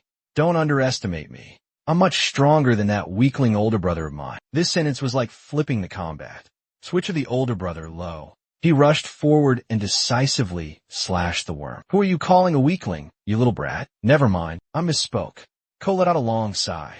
Just a moment ago, his brother was yelling, capture alive, and now he sliced the worm in two. As the two were preparing to bag the corpse, Lo suddenly noticed a small yellow worm, slowly crawling out. Before he could react, the worm shot forward and pierced through his forehead. Lo's body began to tremble uncontrollably. Ko thought his brother just had to pee. After a while, Lo's body stabilized. Under the skin, on his forehead, a worm was wriggling continuously. But Lo spoke calmly, as if nothing had happened. It's nothing. Let's head back to headquarters. The two of them returned to Branch B of Park River. As soon as they entered, the younger brother Ko loudly called for Dr. Man to come get his delivery. But unexpectedly, before Lo and Ko returned, two other members, T and Sam, had already captured a larva and brought it back. Ko was not happy at all. He yelled that if they hadn't stopped at the rest area on the way back, they would have been faster. T was speechless. What kind of idiot stops at a rest area during work hours? But how can you look down on kimchi udon? T rolled his eyes and looked at the bag on Ko's shoulder, continuing to taunt him. Anyway, the larva we caught is still intact. Compared to the worm your brother's sliced in half, ours has a bit more research value. But Lo paid him no mind, directly dragging one half of the worm inside. Ko couldn't understand what the hell was wrong with his brother. The news that they had caught a larva reached Dr. Man, but he was already busy in the dissection room, operating on the one T had brought back earlier. After working non-stop, Dr. Man found a small worm hidden deep inside the larva's body. Back to the classroom. Bang Se-jin was about to leave when Choi Ara pulled her back. The two of them went to a hot pot and grill restaurant. But what was Unexpected for Bang Se-jin was that Kam Mi-sun tagged along. Joy. Ara felt there was something strange between the two of them, specifically the dagger-like stares they were giving each other, but she didn't know the reason. The more important matter of eating came first. After a filling meal, Kam Mi-sun still walked the two girls home. Suddenly, Bang Se-jin received a text message. Her expression changed instantly. She used the excuse of having to go to a cram school to say goodbye to Choi Ara. Choi Oro, on suspecting, continued home with Kam Mi-sun. But as he watched Bang Se-jin's retreating back, he still felt a sense of caution. On the way home, suddenly, Choi Ara remembered she hadn't given her best friend the history handouts. Since the assignment was due tomorrow, she was anxious to go back. But just then, Kam Mi-sun suddenly grabbed Choi Ara's wrist. Don't go. Bang. Se-jin was currently on another date with a man. This time, it was a middle-aged man driving a white sedan. Upon seeing her target, Bang Se-jin couldn't help but lick her lips. It seemed she had gotten used to eating people. As for Choi Ara, her face was beet red from his hand holding hers. Kam Mi-sun said that since Bang Se-jin had just gotten out of the hospital, the teachers would understand even if she didn't turn in the assignment. He said they should just go straight home. Choi Ara felt that made sense, so she nodded in agreement. But the scene of Bang Se-jin getting into the man's car was witnessed by No Soo-gang and his friend. At first, his friend thought it was her dad. But No Soo-gang knew perfectly well that Bang Se-jin didn't have a father. He broke into a sinister smile. Now you're finished, Bang Se-jin. In another development, that night, Lee Jong-jin dressed to the nines and went to a bustling district. To be fair, Lee Jong-jin was quite beautiful, and she was stylishly dressed. And so, she drew a lot of stares. She went to the club named Six Shot, and it was much bigger than she had imagined. In front of the entrance, the guests had already formed a long line. Lee Jong-jin silently sent out an SOS signal. She texted Kim-sun, telling him to hurry up, get changed, and come. But he just replied curtly that he was eating. Lee Jong-jin was so angry, she gritted her teeth. While she was still scratching her head in frustration, a man approached and struck up a conversation. Is this your first time here? Why does that voice sound so familiar?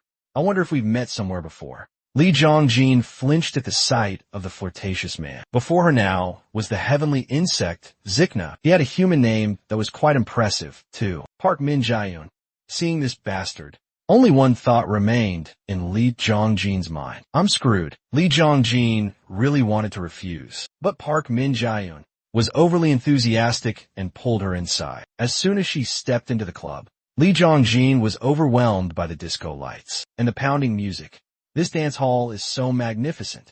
Lee Jong-jin reached out toward the disco ball. She was a silkworm, very sensitive to light, but perhaps she put on this act of fascination just to distract Park Min-jaeun. In this game, it wasn't yet clear who was the hunter and who was the prey. Park Min-jaeun, seeing her beautiful appearance, wanted to invite Lee Jong-jin to go wild with him down there. He thought that with her visuals, Lee Jong-jin could cause a commotion on the dance floor. But Lee Jong-jin was in no mood to party. She knew that on the surface, this was just a club. But deep inside, it was a dangerous organization. And to get information related to the heavenly insects, she had to take a bigger risk. To not waste any more time, Lee Jong-jin took the business card out of her pocket. Actually, I was invited here. Park Min-jaeun glanced at it and exclaimed, "Oh, I see. So you're a guest of that side. Then let's enjoy ourselves together." He led Lee Jong-jin through a winding, dark corridor. When she started to get impatient, Park Min-jaeun pointed to a large door. He said that they just needed to go in and head down to get to where they needed to go. For the first time, Lee Jong-jin saw an elevator this big. She skeptically stepped inside with Zikna. He explained that since this was a space exclusively for VIPs, it was a bit more special. Not everyone is lucky enough to receive that red business card. You must have a connection with the boss, huh? Park Min-jaeun probed tactfully. I guess so. I'm the type of person who catches people's eyes. Lee Jong-jin played along. After awakening, what type are you? A butterfly or a mantis? It's not surprising that Zikna realized Lee Jong-jin was an insect person. It wasn't hard to understand, but it seems he still hadn't realized that she was one of the two formidable individuals who attacked him the other day. He even generously introduced himself to Lee Jong-jin, revealing he was a giant water spider. After a while, the elevator stopped.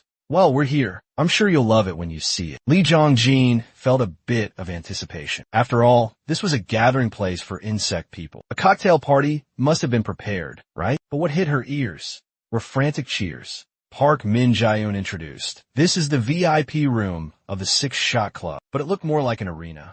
There were many spectators in the stands. And below, people were madly punching each other. To be more precise, some bald men were frantically stabbing and slashing an insect person. This place was called Anarchy. True to its name, this place was a battlefield beyond the laws of nature. Lee Jong-jin's eyes widened. She only saw that below, a giant beetle suddenly appeared. This insect person let out a roar, then crushed the bald men with one stomp. Immediately in the stands, the cheers grew even louder. Lee Jong-jin was still utterly bewildered. What the? How can a human? She couldn't finish her sentence. And Park Min-jaeun, seeing her expression of disbelief, became excited. Lee Jong-jin could tell that.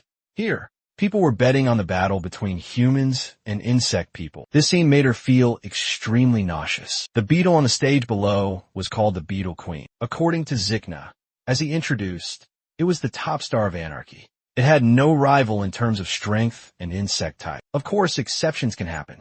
Just as Park Min-jaeun finished speaking, Jack's body was pierced with a large hole, and the perpetrator of this deed was someone named Red. Instantly, furious curses erupted from the stands. That son of a bitch, Red. I told you to go easy. What about my money now? It's definitely over. Finish him. This cruel scene made Lee Jong-jin want to vomit. She turned and asked Park Min-jaeun, "What's the point of promoting violence like this?" The bastard seemed surprised by her question. Because violence brings excitement and fun to people, and the insect people receive great honor. Honor. Lee Jong-jin thought she had misheard. That's right, Park Min-jaeun affirmed. It's the envy of all other insect people, and the chance to become a heavenly insect. Park Min-jaeun rambled on, not noticing Lee Jong-jin's expression. Just the thought of this bastard going through that disgusting process to climb to the position of a heavenly insect was enough to make her sick. As if reading Lee Jong-jin's mind, Zikna pulled something from his pocket. It was the pill containing the small worm. There's another way to become a heavenly insect. Are you interested? He tossed the pill into Lee Jong-jin's hand. She was completely clueless about it. But before she could ask, she was startled, because someone came looking for her. Zikna. Apparently, the boss was looking for him. Seeing this, he told Lee Jong-jin to wait for him there for a moment, but she quickly ducked into the elevator. Hey, where are you going? Zikna called out impatiently. Lee Jong-jin made up an excuse that she had a stomachache and needed the restroom. As soon as the elevator doors closed, she leaned wearily against the wall. Facing that bastard is so exhausting. Zikna saw her run off in a hurry and sighed. What a waste of effort. The tactless subordinate continued to urge Zikna to see the boss. This made him lose patience, and he swung his hand. I said I'd go right away. As for the subordinate's fate, I'm sure everyone can guess, right? The next morning, Lee Jong-jin dragged her exhausted body to class. As soon as she saw Kim-sun, she lunged forward to kick him. Kim-sun nimbly dodged. But Lee Jong-jin wasn't done yet. She continued to throw a flurry of punches and kicks, but unfortunately, none of them landed. Do you have any idea how hard yesterday was for me? I couldn't even eat. After getting tired, Lee Jong-jin gave up on trying to beat Kim-sun up. She wanted to tell him the shocking news she had just gathered. But suddenly, Lee Jong-jin felt that something was strange in the classroom today. A group of students were gathered, gossiping about someone. They kept muttering, "So dirty." When Bang Se-jin and Choi Ra arrived at class, these classmates didn't even hold back, looking at the two of them with eyes full of contempt. What's with everyone so early in the morning? Did something happen? Choi Ra spoke up first, but those stares were still fixed on them, or more precisely, glued to Bang Se-jin. Choi Ra could overhear them, mentioning some old man, Goling Ban Sehin Shamlis, saying she's a trainee, yet leads a debauched life. Bang Se-jin didn't say anything, but Choi Ra was getting worked up. She didn't understand what her classmates were saying, but it was clearly nothing good. Today was also the first time Lee Jong-jin had seen Bang Se-jin. Seeing how toxic the class was, she realized this school was full of nasty people. Nasty. Looks like she'd skipped class so much she'd never witnessed any drama before. Sensing the situation was bad, Choi Ra wanted to pull Bang Se-jin outside, but No Soo-rang wasn't about to let them go quietly. He stood up and loudly mentioned how yesterday he saw Bang Se-jin getting out of a luxury car. He even directly poked at the fact that she doesn't have a father. This punk kept asking, "Was it your dad?" But someone without a father can't ride in their father's car, can they? I'm really worried about you, because that man's face looked very fierce. Choi Ra froze on the spot.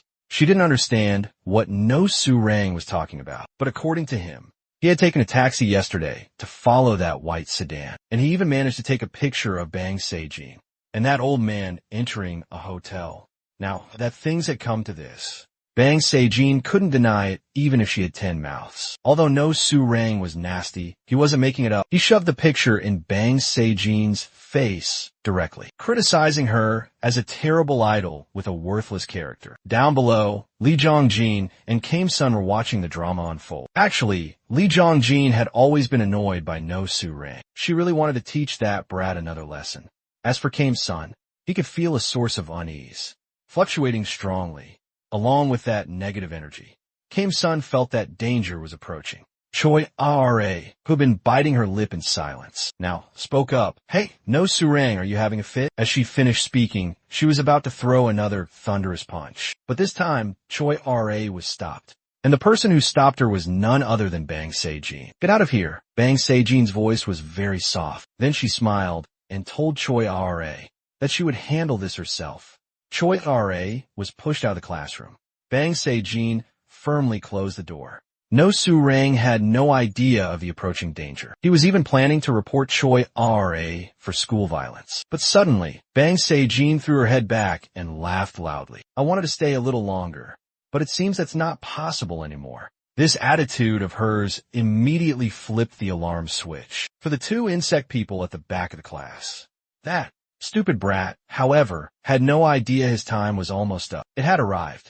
They just thought Bang Se-jin had been hit too hard and was about to go crazy. So, he approached her to apologize with a very mocking tone. That bastard even asked Bang Se-jin how much she got paid to be with that man. "I've been on a bit of a shopping spree lately, so I need a fair bit of cash." He mockingly placed a hand on Bang Se-jin's shoulder. "I'll text you my..." He didn't even get to finish the word account. The brat was terrified by the horrifying expression on Bang Se-jin's face. Lee Jong-jin's face went pale. Before she could react, Bang Se-jin swung her fist and punched the bastard, knocking out several of his teeth. The whole class erupted into chaos. Everyone wanted to escape, but Bang Se-jin was blocking the door. Choi Ra was still locked outside, unaware of what was happening. Lee Jong-jin wanted to intervene, but was stopped by Kim-sun. "There are too many witnesses here. If we act, our identities will be exposed." No Suram ban sehin sith. Her voice sounded like a call from the Grim Reaper. "Come here." No Soo-rang was now so scared he nearly wet his pants. None of the students dared to shield him. They all backed away. No Soo-rang's legs were trembling uncontrollably, but even if he didn't step forward, with her extendable hand, Bang Se-jin could still easily grab his neck. The phone in No Soo-rang's hand fell to the ground. He was lifted into the air by Bang Se-jin. All of her pent-up resentment and bitterness today seemed to be unleashed. Bang Se-jin repeatedly roared, "It's all because of you!" And it was true. Because of No Soo-rang, she had missed her debut. Her dream had been trampled on, and this bastard shamelessly went to receive a Brave Citizen Award. Bang Se-jin opened her mouth. That long tongue began to stick out again. Even at death's door, No Soo-rang wasn't afraid. He kept cursing at her, calling her a bug. If he just ceased to exist. Bang Se-jin's tongue shot forward. But at that moment, someone suddenly stepped in to stop it. It was Kim-sun. While all the other students were fearfully backing away, he stood up.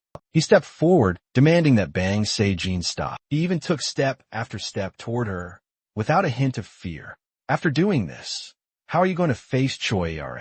As expected, Bang Se-jin froze. Outside, Choi Ra was now constantly knocking on the door, calling for her, her tone extremely anxious. Seeing this, No Soo-gang turned to his classmates and yelled, "Hey, you damned idiots! Are you just going to stand there and watch? Hurry up and report it. Do you want her to snap your necks too?" The students all avoided No Soo-gang's gaze. Now that Bang Se-jin had become like this, they didn't even dare to breathe loudly, let alone report her. No Soo-gang, still refusing to face reality, kept struggling and cursing, calling Bang Se-jin an insect. She let out a cold laugh, then turned towards Kam Il-sung. Hey, Kam Il-sung, no matter what happens, don't report this. Got it? I'm counting on you. As soon as she finished speaking, Bang Se-jin's arms stretched out, and she slammed No Soo-gang hard against the wall. This tragedy began precisely on that day, when their teacher, Mr. M, turned into an insectoid and No Soo-gang pushed her, making her hit a rock. He brazenly accepted interviews, and was even awarded the title of Brave Citizen. Meanwhile, Bang Se-jin had to undergo surgery, a life-or-death situation, and lost her chance to debut. Her life fell into darkness, and yet, No Soo-gang felt no remorse for his actions, while Bang Se-jin cried in despair. No Soo-gang was laughing and joking with his friends, even when she returned to class.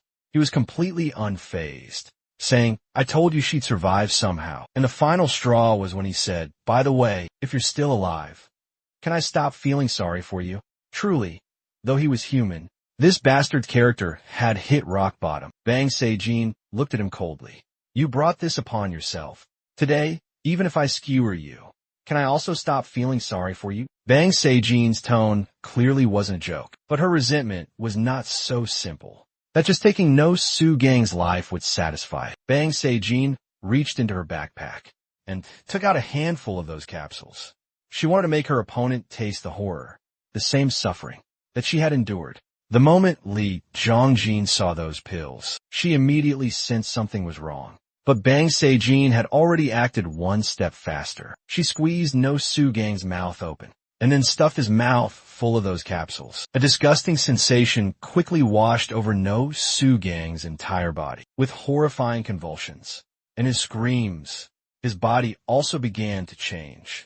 No Soo-gang became an extremely grotesque larva. Lee Jongjin was certain. Those were the pills Park Min-jaeun had given her before. It seemed Bang Se-jin was involved with that celestial insects group. It turned out their purpose was this horrifying. After No Soo-gang's transformation was complete, Bang Se-jin finally showed a satisfied smile. She sat leaning against the classroom window, intently watching the bastard's disgusting form. How is it? That feeling of becoming something you once found so repulsive. But for someone like you, who is no different from an insect, it doesn't make much of a difference, does it?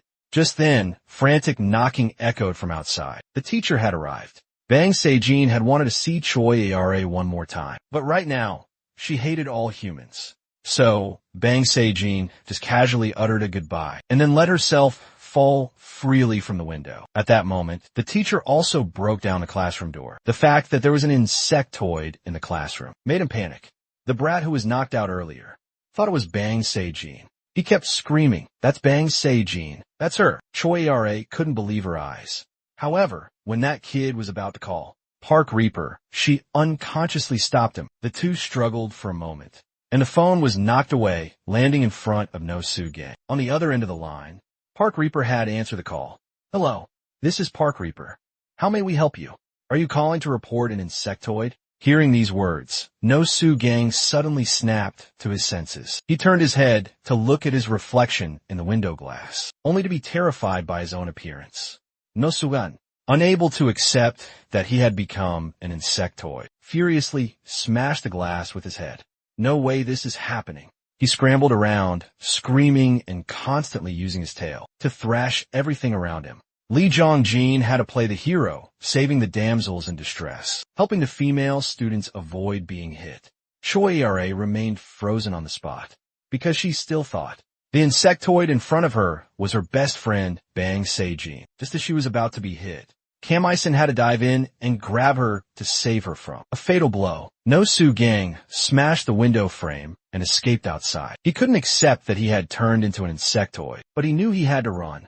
Otherwise, there would be no way for him to survive. After No Soo-gang left, the classroom returned to silence. Choi Ara sat slumped on the floor, tears streaming down her face. Lee Jongjin and Kam Il-sung looked at each other, silently communicating with their eyes. The two immediately dashed out of the classroom. Now, the fact that Bang Se-jin was colluding with the celestial insects was almost certain. Lee Jong-jin took out a capsule, the one Park Min-jaeun had given her at Equator yesterday, and these two were quite in sync. Unexpectedly, before Bang Se-jin jumped, Lee Jong-jin had attached a thread to her, and Kam Il-sung had also placed an N on the back of her neck. Then, the two sped up, running straight towards an abandoned building complex. Relying on the trackers they planted, they quickly found their target, Bang Se-jin. As soon as Lee Jong-jin spoke, she saw Bang Se-jin turn her head, her face soaked with tears. "Wait a minute, we have something to ask. Let's just talk for a moment, okay?" Before she could finish, another voice appeared on the scene. "Are you crying?" Kam Il-sung and Lee Jong-jin jumped in surprise at this urgent tone. The woman quickly appeared, hugging Bang Se-jin tightly. "I'm here now. What I hate most is when someone dares to touch my things." With that, she glared with eyes full of fury at the other two. "So which one was it? Which one of you deserves to die for touching my property?" Lee Jong-jin didn't understand what the girl was saying. They had no intention of threatening or bullying her. They simply wanted to talk things through. With Bang Se-jin, in a flash, the woman disappeared. Then the ground began to shake. Kam Il-sung, having better instincts, quickly pulled Lee Jong-jin to the side. But because of that, he was hit by a kick from a woman. Can this person turn invisible or something? After kicking Kam Il-sung away, she continued to attack Lee Jong-jin. However, upon seeing her beautiful face, the woman regrettably didn't want to kill her anymore. Instead, the woman circled behind her and bit down hard on Lee Jong-jin's earlobe. "What the hell are you doing?" Lee Jong-jin forcefully shoved her away. The woman wiped the blood from the corner of her mouth. Unexpectedly, the beautiful girl in front of her was also an insectoid, and Lee Jong-jin was now absolutely furious. It was the first time she had met someone so rude as to lick someone's ear upon their first meeting. Lee Jong-jin quickly transformed her form and launched an attack, but that woman easily dodged her. If that's the case, then that one over there must be an insectoid too, huh? That one was definitely referring to Kam Il-sung, and instead of a verbal answer, he had already transformed like a superhero. Kam Il-sung wanted to land a punch on his opponent, but unfortunately, the woman was too fast. His attack couldn't touch her at all. The woman burst into laughter, saying that Kam Il-sung's foolish moves had no chance of catching her, because her skill was to disappear right before your eyes. She was also a celestial insect of an unknown species, whose human name was Henna. Lee Jong-jin gritted her teeth in frustration because they couldn't land a single hit on their opponent. Kam Il-sung wanted to charge in again, but was called an idiot by his friend. Meanwhile, on the other side, Bang Se-jin was also extremely surprised to see that Kam Il-sung was an insectoid too. Ignoring Lee Jong-jin's attempts to stop him, Kam Il-sung mobilized his ants, reinforcing his right fist. Then he charged towards Henna once more. She didn't even seem to take him seriously. But just then, the back of Henna's neck was grazed, because on the other side, Lee Jong-jin was using her threads to weave a large net to surround her, and Kam Il-sung's fist had now caught up.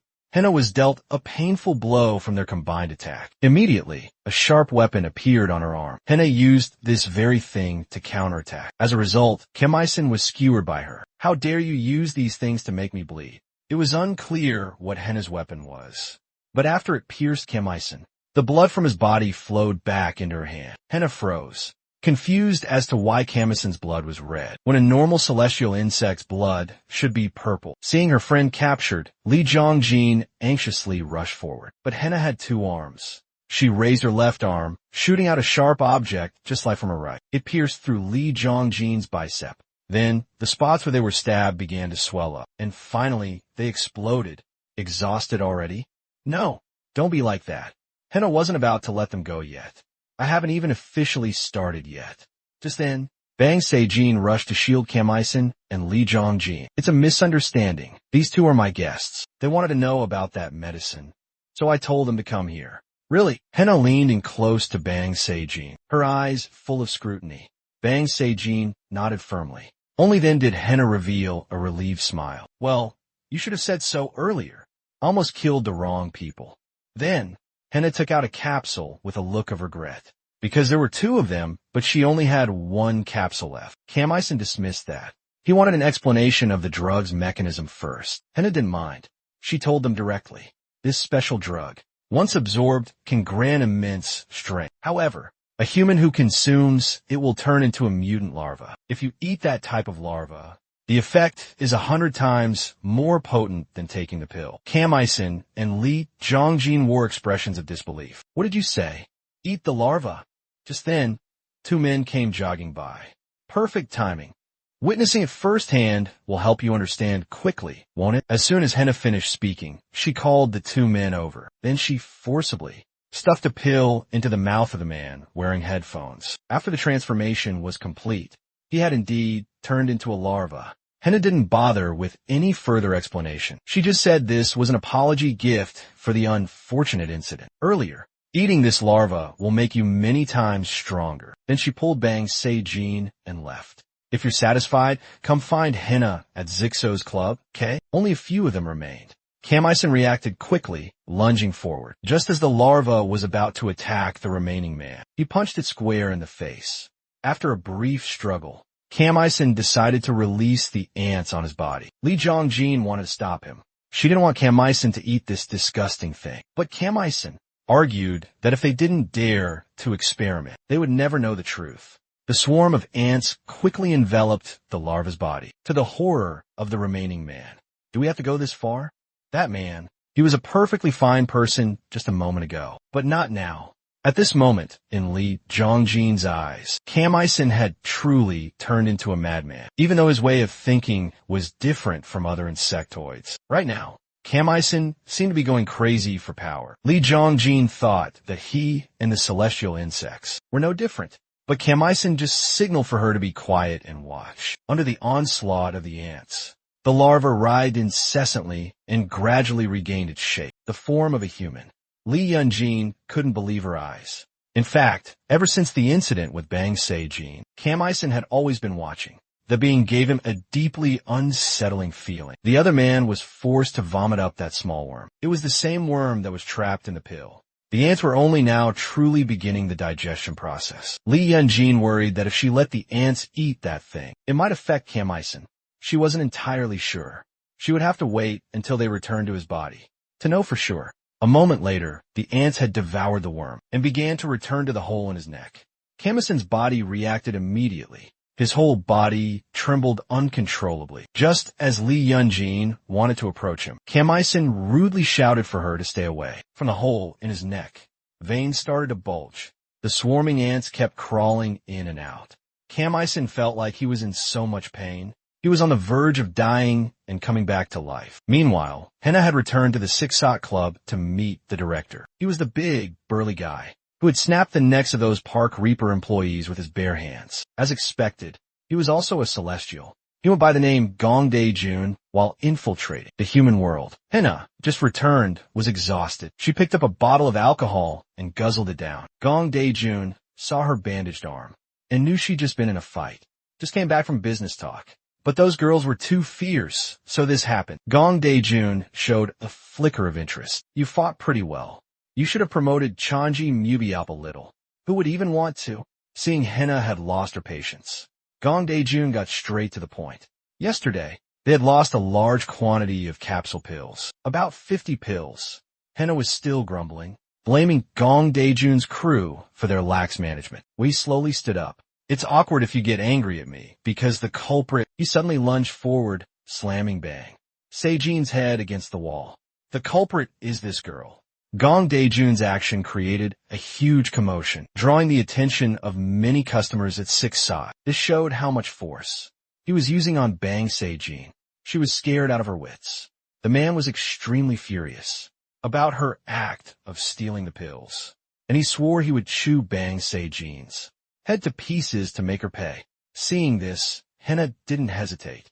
She pointed a sharp object straight at Gong Dae-jun's neck. The two hostesses who were with him were also celestials. Seeing their master threatened, they hurriedly lunged forward. Henna perched precariously on Gong Dae-jun's neck, her hands busy fending off the other two women, while Gong Dae-jun was still squeezing Bang Se-jin's face. It felt like if he squeezed just a little harder, her skull would shatter.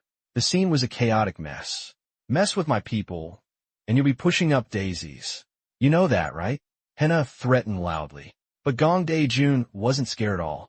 He continued to put pressure on his hand, while relentlessly interrogating Bang Se-jin, asking where she hid the pills. Seeing this, Hina didn't hesitate either. She plunged the sharp object into his neck. But the pain only made Gong Dae-jun squeeze harder. Bang Se-jin couldn't take it anymore.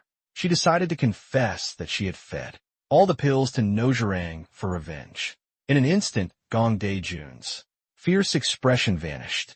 Instead, he burst into harsh laughter and let go. Hina rushed forward to support Bang Se-jin. In truth, Gong Dae-jun already knew everything Bang Se-jin had done. He was just interrogating her to make sure she wouldn't dare to lie. How did you even think of such a crazy stunt?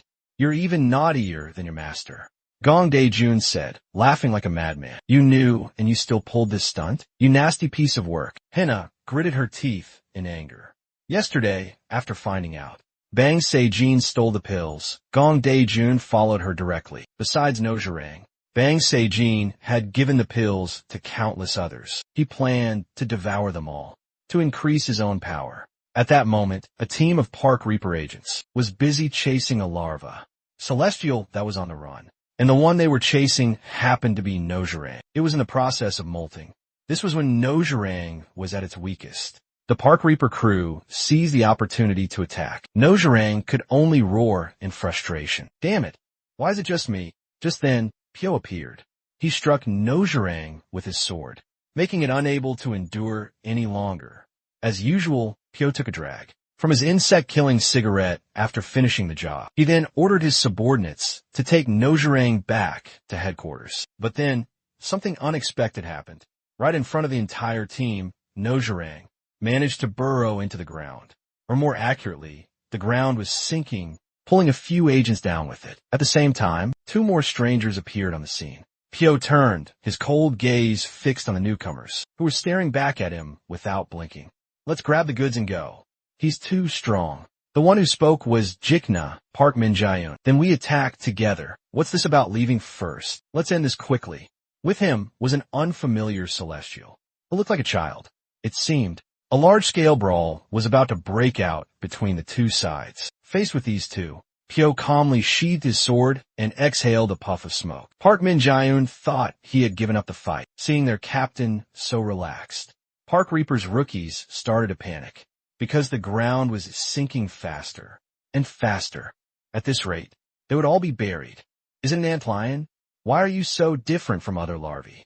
Let's open it up and see. Pyo muttered to himself, taking another drag. The celestial with Jikna found it strange. Pyo's subordinates were about to be swallowed whole, yet he acted so nonchalantly. He thought Pyo was looking down on him and was furious. Meanwhile, the agents were screaming even more desperately. When Park Min-jaeun realized something was wrong, it was when Pyo raised his sheathed sword, aiming it straight at them. Jikna's companion started to mock him. What's that crazy guy planning to do from this distance? Something's coming. Be careful. Jikna warned his partner uneasily. But no sooner had he spoken than his partner was hit. The kid looked as if he'd been electrocuted and immediately fell backward. Park Min-jaeun gritted his teeth in anger. His form began to change, transforming into that repulsive water strider. Pyo repeated the same move again. Jikna swung his sword to counter, but even so, his body still convulsed violently. Pyo's agents were no longer sinking into the ground.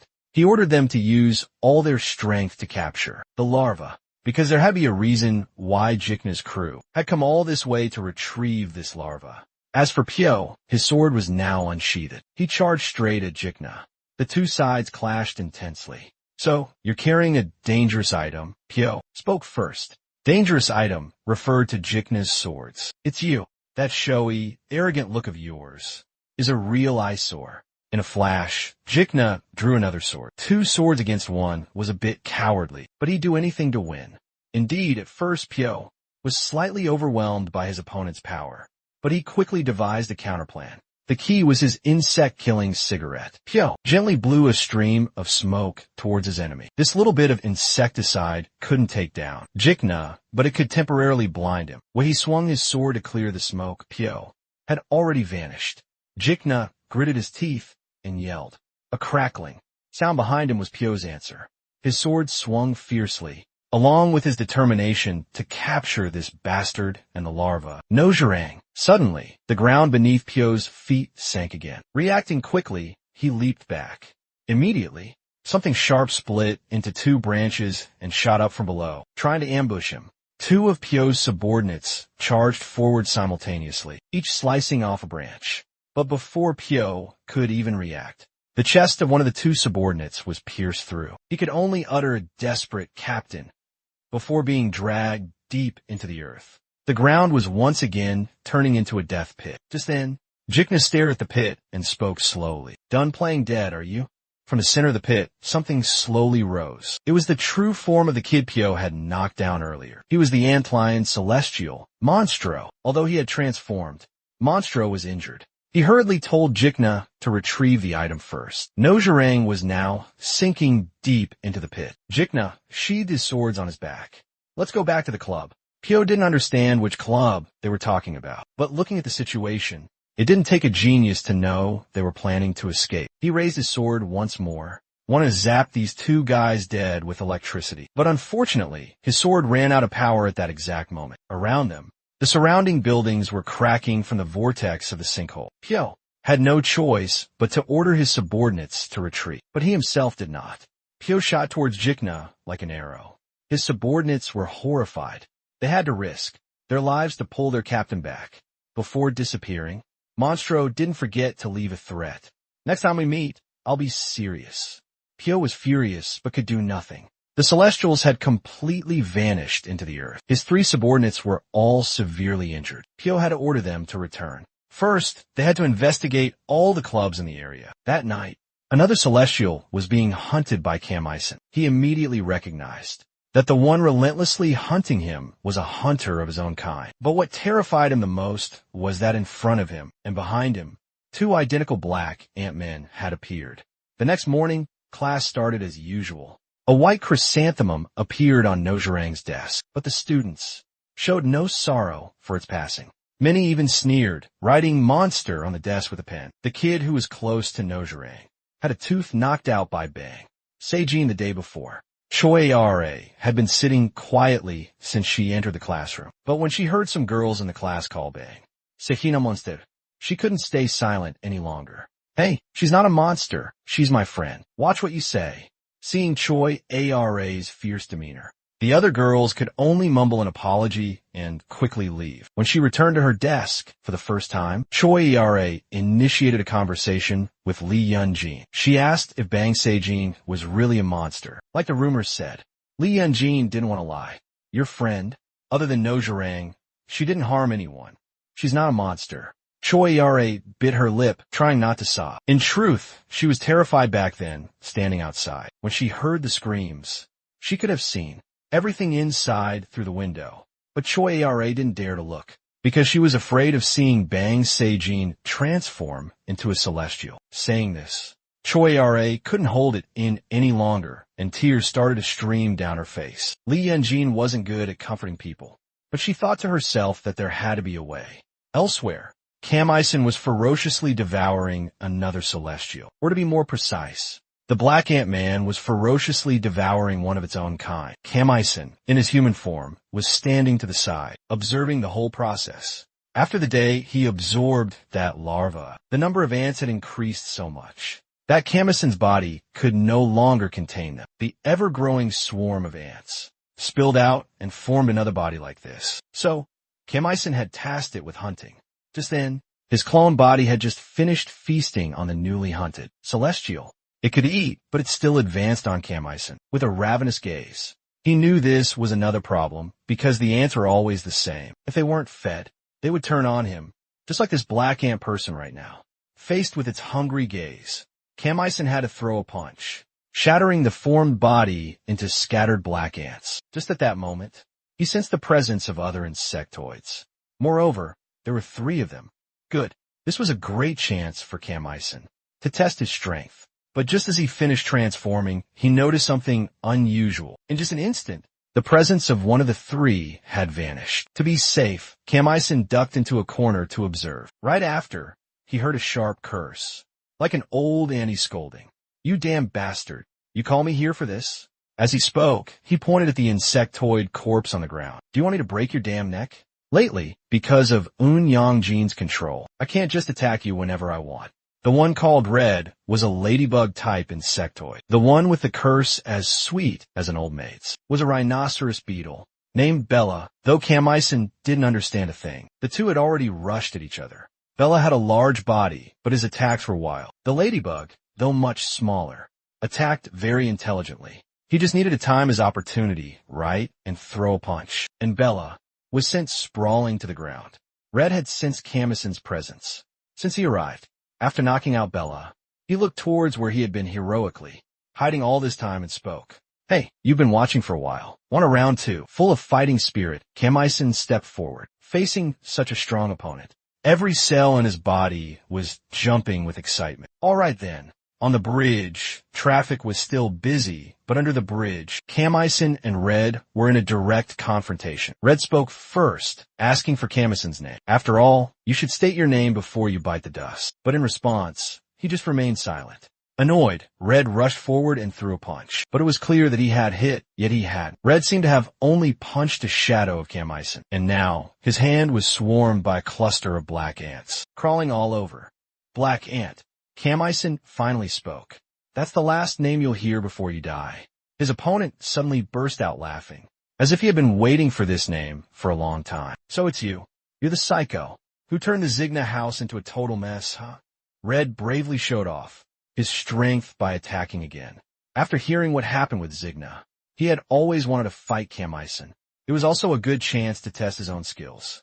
Red's punches were fast and brutal. But strangely, Kamisen could dodge all of them. His movements were very smooth. It seemed that after absorbing the larvae, Kamisen had gotten quite a bit stronger. After a while of dodging, he finally counterattacked. Red chuckled, not even bothering to dodge right away. Feeling the punch was too clumsy.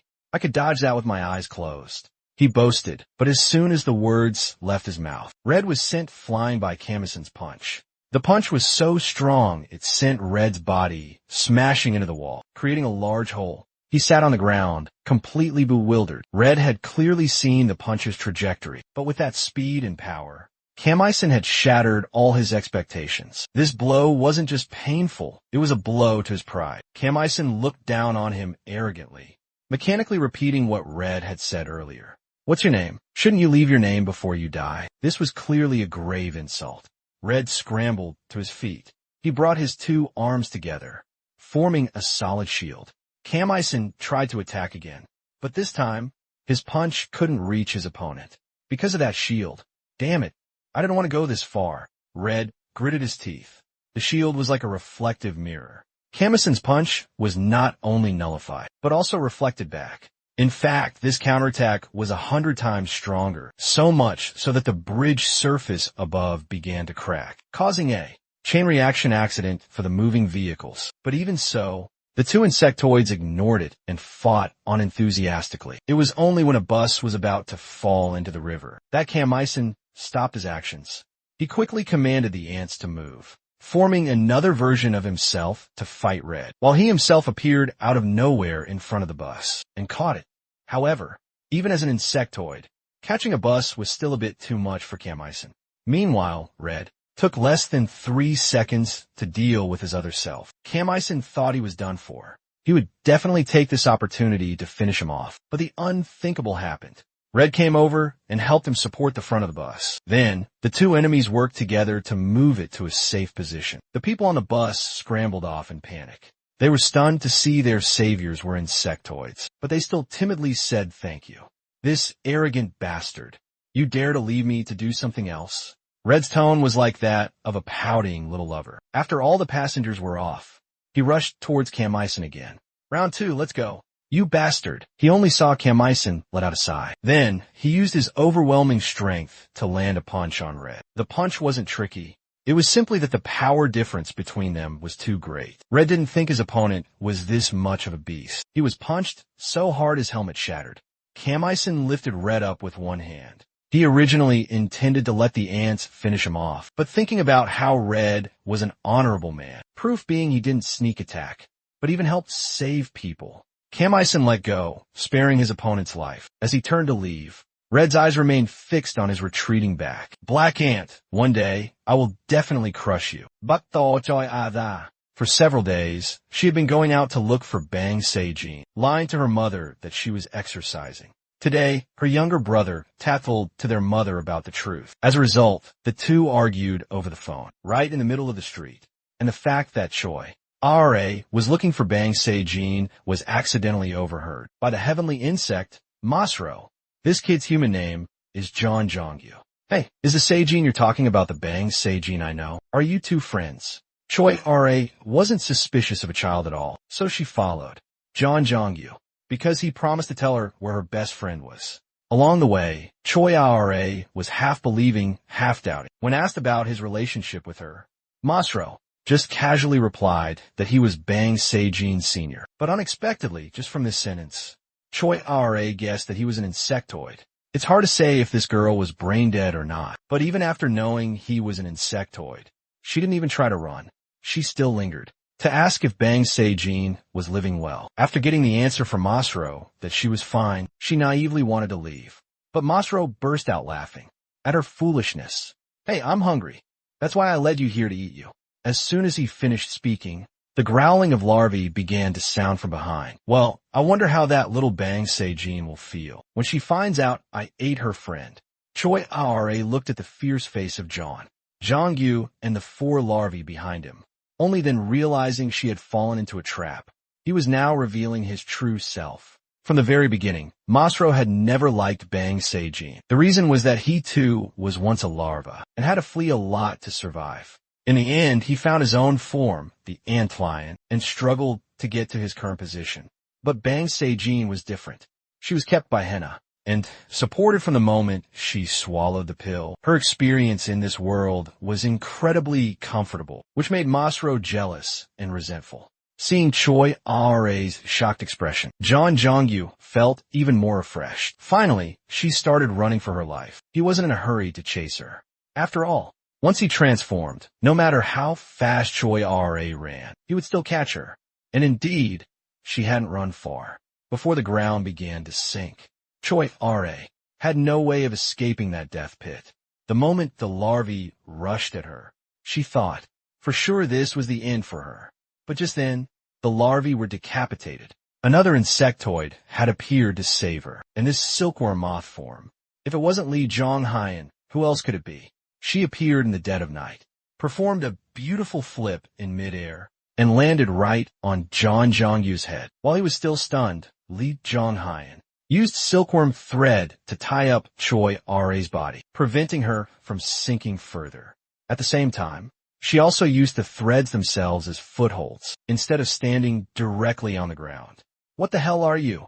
Masro roared in fury after being painfully kicked. A certain precocious old Ant-Man once called me by this name. XIN. After this graceful introduction, Lee Jong-hyun pulled Choi Ra out of the pit. And urged the foolish girl to run away quickly. Choi Ra didn't dare to linger any longer. After saying thanks, she turned and fled. Now, only the silkworm moth girl and her newfound opponent remained.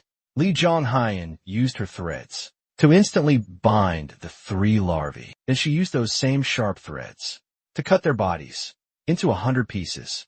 The opponent's blood stained her body, but it only made Lee Jong-hyun more bloodthirsty than ever. Hey, why did you suddenly appear and ruin someone else's meal? Masro showed his annoyance. Right now, he just wanted to bury Lee Jong-hyun alive and be done with it. Lee Jong-hyun laughed upon hearing her opponent's childish voice, scolding her. She felt this guy was like the other insectoids, yet also like these larvae. She secretly guessed he was a heavenly insect created by that pill. Meanwhile, Masro had also recognized his enemy. He heard that Zigna had been thoroughly beaten by 2 people the other day. Seeing Lee Jong-hyun appear alone today, Masro seemed openly contemptuous. She calmly took a capsule pill from her pocket. Now, Masro started to panic a little. How do you have that? Lee Jong-hyun had thought for a long time. If a normal insectoid wanted to face a heavenly insect, it'd be too difficult. In the end, she still had to rely on this pill to increase her strength. She had originally intended to use the same method as Kamisen, but she had already cleaned up all the larvae in front of her. So Lee Jong-hyun had no choice but to swallow the pill directly. Masro now frantically tried to stop her, but unfortunately, Lee Jong-hyun had already swallowed it. Seeing this, Masro could only reassure himself that eating one pill probably wouldn't cause any major waves. Right, after all, eating just one of those won't cause any huge changes. But unexpectedly, just a second later, his hideous legs were all severed. Masro shrieked, without eating larvae, just by directly eating the pill. You can reach this level. How? How could a fake like you know what real power is?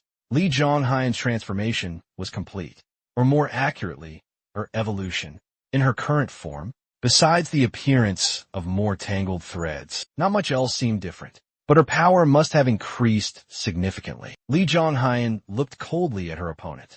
Masro now also felt the threat coming from real, authentic power. After all, a human who swallowed that capsule and became a heavenly insect, like him, couldn't compare to someone who had truly awakened like her.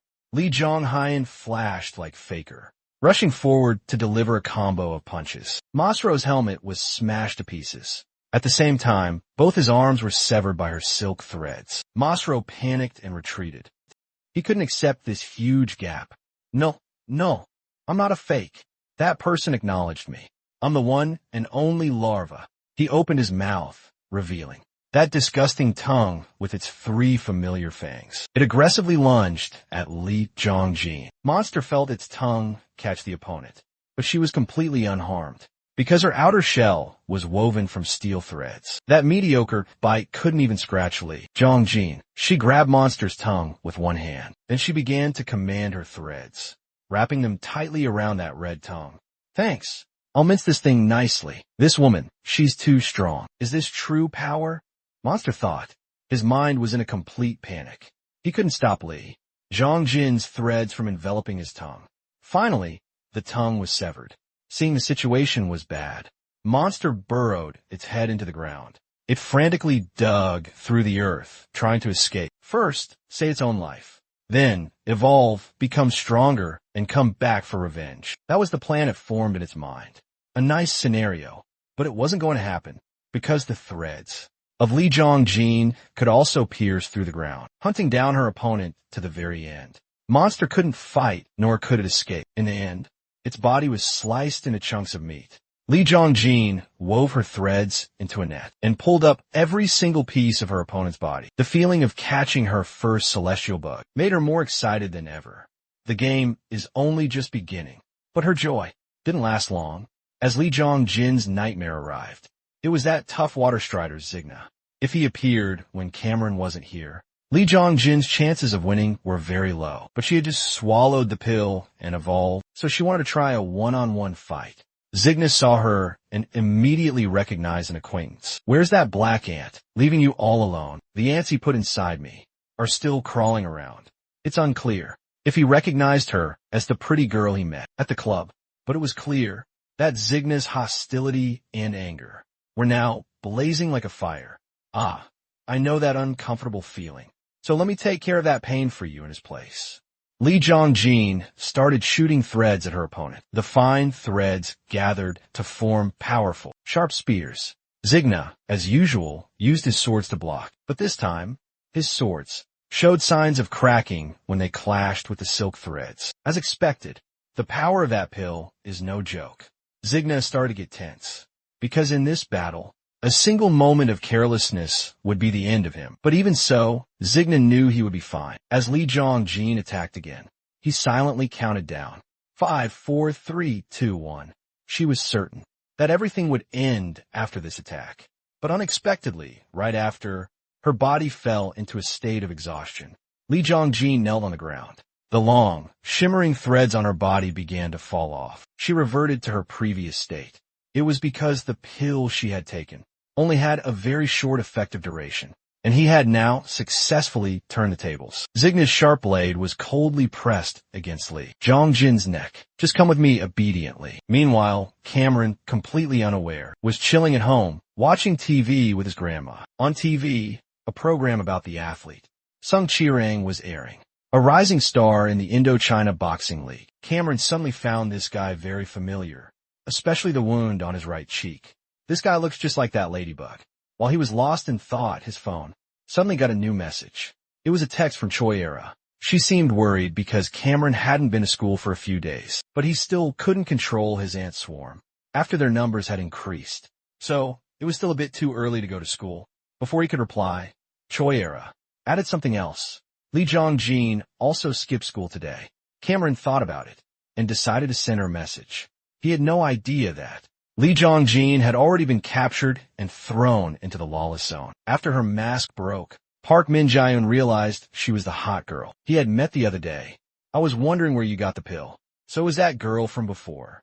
How audacious, he grumbled. Just then, Lee Jong-jin's phone vibrated. Park Min-jaeun had already confiscated it. On the screen, a few simple messages appeared from a contact. Saved as Ant. He immediately cackled. Got you, you bastard. Over here. Cameron was getting ready for bed. Just then, a message from Lee Jong-jin arrived. But as soon as he opened it, his face immediately changed. It was a photo of Lee Jong-jin's shattered mask. On top of it was a business card for the Six Shot Club. After sending the message to Cameron, Park Min-jaeun went down to the basement. Lee Jong-jin was locked up here, with crisscrossing wounds all over her body. The silkworm girl's strength seemed to be completely depleted after being thrown into several matches in the lawless zone. If Lee Jong-jin hadn't told Park Min-jaeun to get lost, I would have thought she was already dead. Hey, what is it that you're trying to do? What's your goal? To exterminate harmful insects. Lee Jong-jin answered bluntly, not even bothering to look at Park Min-jaeun. At first, he thought Lee Jong-jin was one of Park Raver's people, but he immediately dismissed that thought, because she was also a bug human. Now, looking at her, Park Min-jaeun found her extremely unsightly, but he still let her live. Because among bug humans, there's something called camaraderie. However, he didn't intend to let Lee Jong-jin live comfortably. He would continue to throw her into the lawless zone and into a special match just for her. The sound of deafening cheers echoed from the stands of the lawless zone. The stick insect bug human MC named Cha-Cha stepped forward to introduce today's main event. It was called the Hell Race. It included 10 contestants, but only one would survive. Immediately after, Lee Jong-jin was forced onto the stage. She was a newcomer, but she had shown great fighting spirit, so quite a few people had placed bets on her. But the harshest part of this match was that every 60 seconds, a new opponent would be added, meaning if Lee Jong-jin couldn't defeat her opponent within a minute, the number of enemies would keep increasing arithmetically, and she would eventually be taken by the Grim Reaper in the most painful way. As soon as Cha-Cha finished his introduction, contestant number 2 was brought out. It was an aggressive beetle that had just appeared. It rushed towards Lee Jong-jin with the eager eyes of a predator. Meanwhile, Rex the ladybug was busy practicing his boxing. He was number 10, the final contestant to enter the ring. Rex wasn't very interested in the Hell Race. He was even more displeased that Park Min-jaeun didn't let him be the main event. Who are you being insolent to? After killing all the contestants and ruining my business? Park Min-jaeun had wanted to teach Rex a lesson, but he had barely spoken half a sentence when Rex's fist was right in his face. Of course, Rex didn't actually punch him. He was just intimidating Park Min-jaeun a little. Then I'll kill you in Gong Dae-jun. This challenging and arrogant statement made Park Min-jaeun so angry that veins popped out on his face. He couldn't believe that even a boss like Gong Dae-jun, Rex wanted to take on. Because Rex had always been the most bet-on contestant, Park Min-jaeun had always overlooked his insolence. But today, he really wanted to teach the other guy a lesson about the pecking order. As for Rex, he wasn't scared by this threat at all. With a touch-and-go mentality, he was ready to fight a no-holds-barred battle with that detestable water strider. But just as the two were about to tear each other apart, Park Min-jaeun received a phone call. His subordinate called to report that the elevator for VIPs had disappeared. As soon as Park Min-jaeun heard this, he knew something was up. He had to temporarily shelve his internal squabble with Rex. Hey, champion, get ready, because your opponent has arrived. After some time, Lee Jong-jin, under her bug human named Shin, had defeated 4 opponents with ease. Actually, it wasn't that easy, as her body was already covered in wounds. But the 5th opponent was no pushover. It was the Trash Queen with her massive body. With this size alone, our little silkworm was completely overwhelmed. The Trash Queen launched a sneak attack from behind, catching Lee Jong-jin off guard. She was hit with a barrage of punches and kicks. beaten so badly she collapsed onto the ground. Lee Jong-jin was completely unable to fight back. Time passed quickly. Contestants 6, 7, and 8 were entering one by one. The 4 of them were all bigger than Lee Jong-jin, and they were all surrounding her slender figure. Cha-Cha was sure that Lee Jong-jin's life was about to end here. The crowd was just waiting to see her get crushed until she stopped breathing. The clock continued to count down. It was time for the 9th contestant to appear. From the doorway, a head peeked out. Cha-Cha was about to introduce him, but then he realized it was literally just a head, or more accurately, a blood-soaked head. Someone holding that head walked out of the doorway and aggressively threw it to the ground. The person's eyes were filled with fury, like a demon from hell. Who else could it be but Cameron? Park Min-jaeun, watching from above, couldn't hide his excitement. Damn, you really dare to show your face here. Lee Jong-jin was already exhausted, seeing Cameron come to her rescue. She didn't know whether to be happy or sad. You're an unregistered contestant. Get out. Although Cha-Cha was just an MC, his strength was not to be underestimated. He wanted to make a preemptive strike against Cameron, but unfortunately, that not to be underestimated strength was nothing compared to him. Finding the opponent so noisy, he was extremely annoyed. The ants on his body were incredibly bloodthirsty. Cameron immediately counterattacked. A part of Cha-Cha's body was instantly blown away. Cameron's aggression became increasingly impossible to hide. I won't say it twice. Whereas Lee Jong-jin, he was just asking for show, as Cameron had already seen. Lee Jong-jin lying in the middle of the arena. He immediately launched another attack. This time, it hit one of the 4 goons surrounding his friend. This was the first time Cameron had unleashed such a terrifying technique, and the first time Lee Jong-jin had witnessed it firsthand. Hey, you idiot! What are you doing here? Lee Jong-jin yelled, having Cameron come all this way to save her. She was both happy and worried. It's not easy to walk into the enemy's den and walk out unscathed. Sure enough, just as she finished speaking, a cold blade was pressed against her neck from behind. Even before he spoke, she knew who it was. Cameron's eyes widened, his gaze filled with immense hatred. He raised his right hand again. His entire arm had been hardened into a large cannon. But Park Min-jaeun remained unfazed, showing no fear, simply because he was using Lee Jong-jin as a shield in front of him. Get to work. Park Min-jaeun gestured with his hand, and all the bug humans in the arena rushed towards Cameron, dealing with these small fries. Didn't take him much time. Even their trash queen got a thorough beating. The trash queen was cornered. It even grabbed a smaller bug human by the neck and hurled it at Cameron. While he was busy dealing with that living projectile, it quickly rushed forward and grabbed his small body with both hands. Seeing this, Park Min-jaeun cackled, because this big oaf had finally learned to use its brain. In a fight, he ordered the trash queen to bring Cameron closer. But he repeated the order, and it remained motionless. A few seconds later, the trash queen's body began to melt, and then it exploded. Cameron emerged arrogantly from the corpse. The ants on his body, now well-fed, were even more eager for a fight. This sight gave Park Min-jaeun goosebumps. Compared to their last encounter, the black ant had indeed become much stronger. But Jong-jin was practically drooling with delight. With her friend being so ridiculously strong, they had a real chance of getting out safely. Meanwhile, the audience in the stands began to buzz with conversation. Carmessi is just an uninvited guest, but his fighting power is just too overwhelming. Hand that brat over. She's my emergency food supply. Carmessi adopted a patriarchal tone, and to protect his girl, he bluntly raised his voice. That's not a nice thing to say. You were just calling me by my name a moment ago.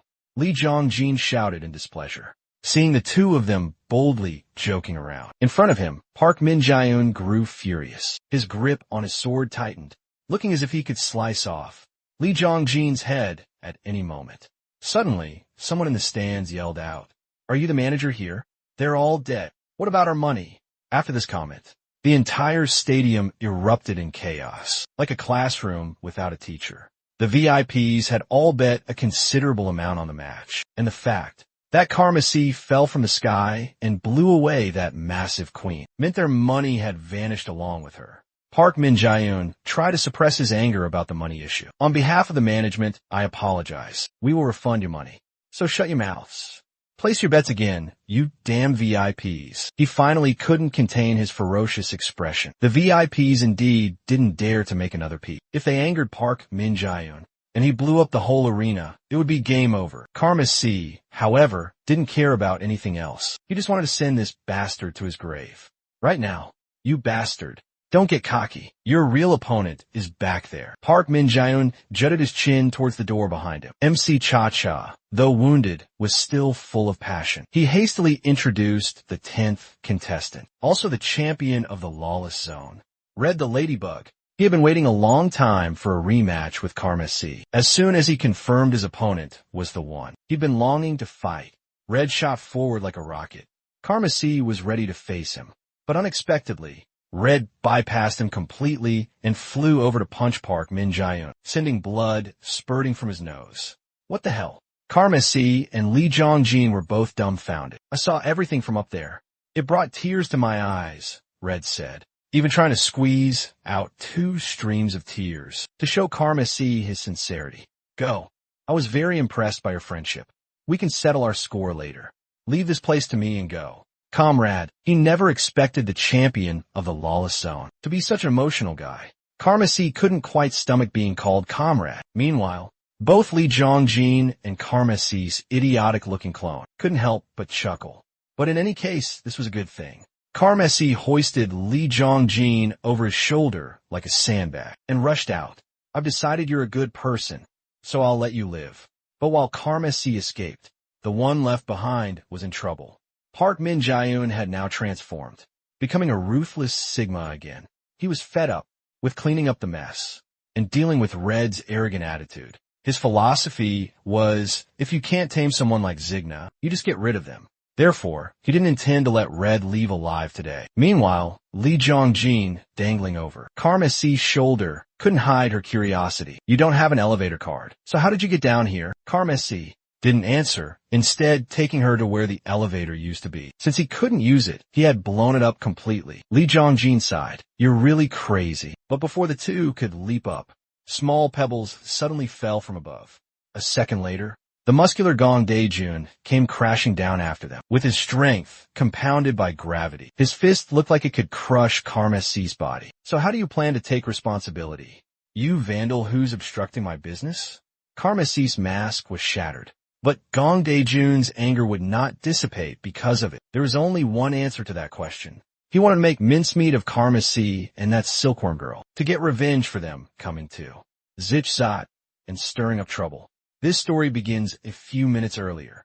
No Zhirang, in larva form, who had swallowed nearly 50 pills, had been captured, and Gong Dae-jun, who always craved power, equal to the leader, Kojima, was eagerly waiting to taste it. But just as he was about to take the first bite of No Zhirang's body, the ceiling suddenly shook. Then, a masked man burst in, flustered, announcing that an intruder had broken in. Furthermore, the VIP elevator had vanished, and the intruder was heading straight for the Lawless Zone. Gong Dae-jun, annoyed at having his meal interrupted, gently reprimanded his subordinate for not being strong enough to stop the intruder. And of course, that so-called gentle reprimand was sending him to the next world. A vicious smile appeared on Gong Dae-jun's face. Well, it seems I'll have to get a little exercise before my meal. And as you've all seen, Karma C was getting his head bashed in by him. Gong Dae-jun's large hand was strangling him. Lee Jong-jin, at the side, was scared stiff, because after Kojima, this was the first celestial insect who made her feel such terrifying, overwhelming power. I don't intend to accept any compensation, so let's have a proper fight, Gong Dae-jun said with a hearty laugh. Then, he effortlessly threw Karma C against the wall. His body slammed heavily into it. Before the pain could subside, his opponent closed in again and kicked him squarely in the chest. With those legs as thick as temple pillars, Karma C had probably broken a few ribs.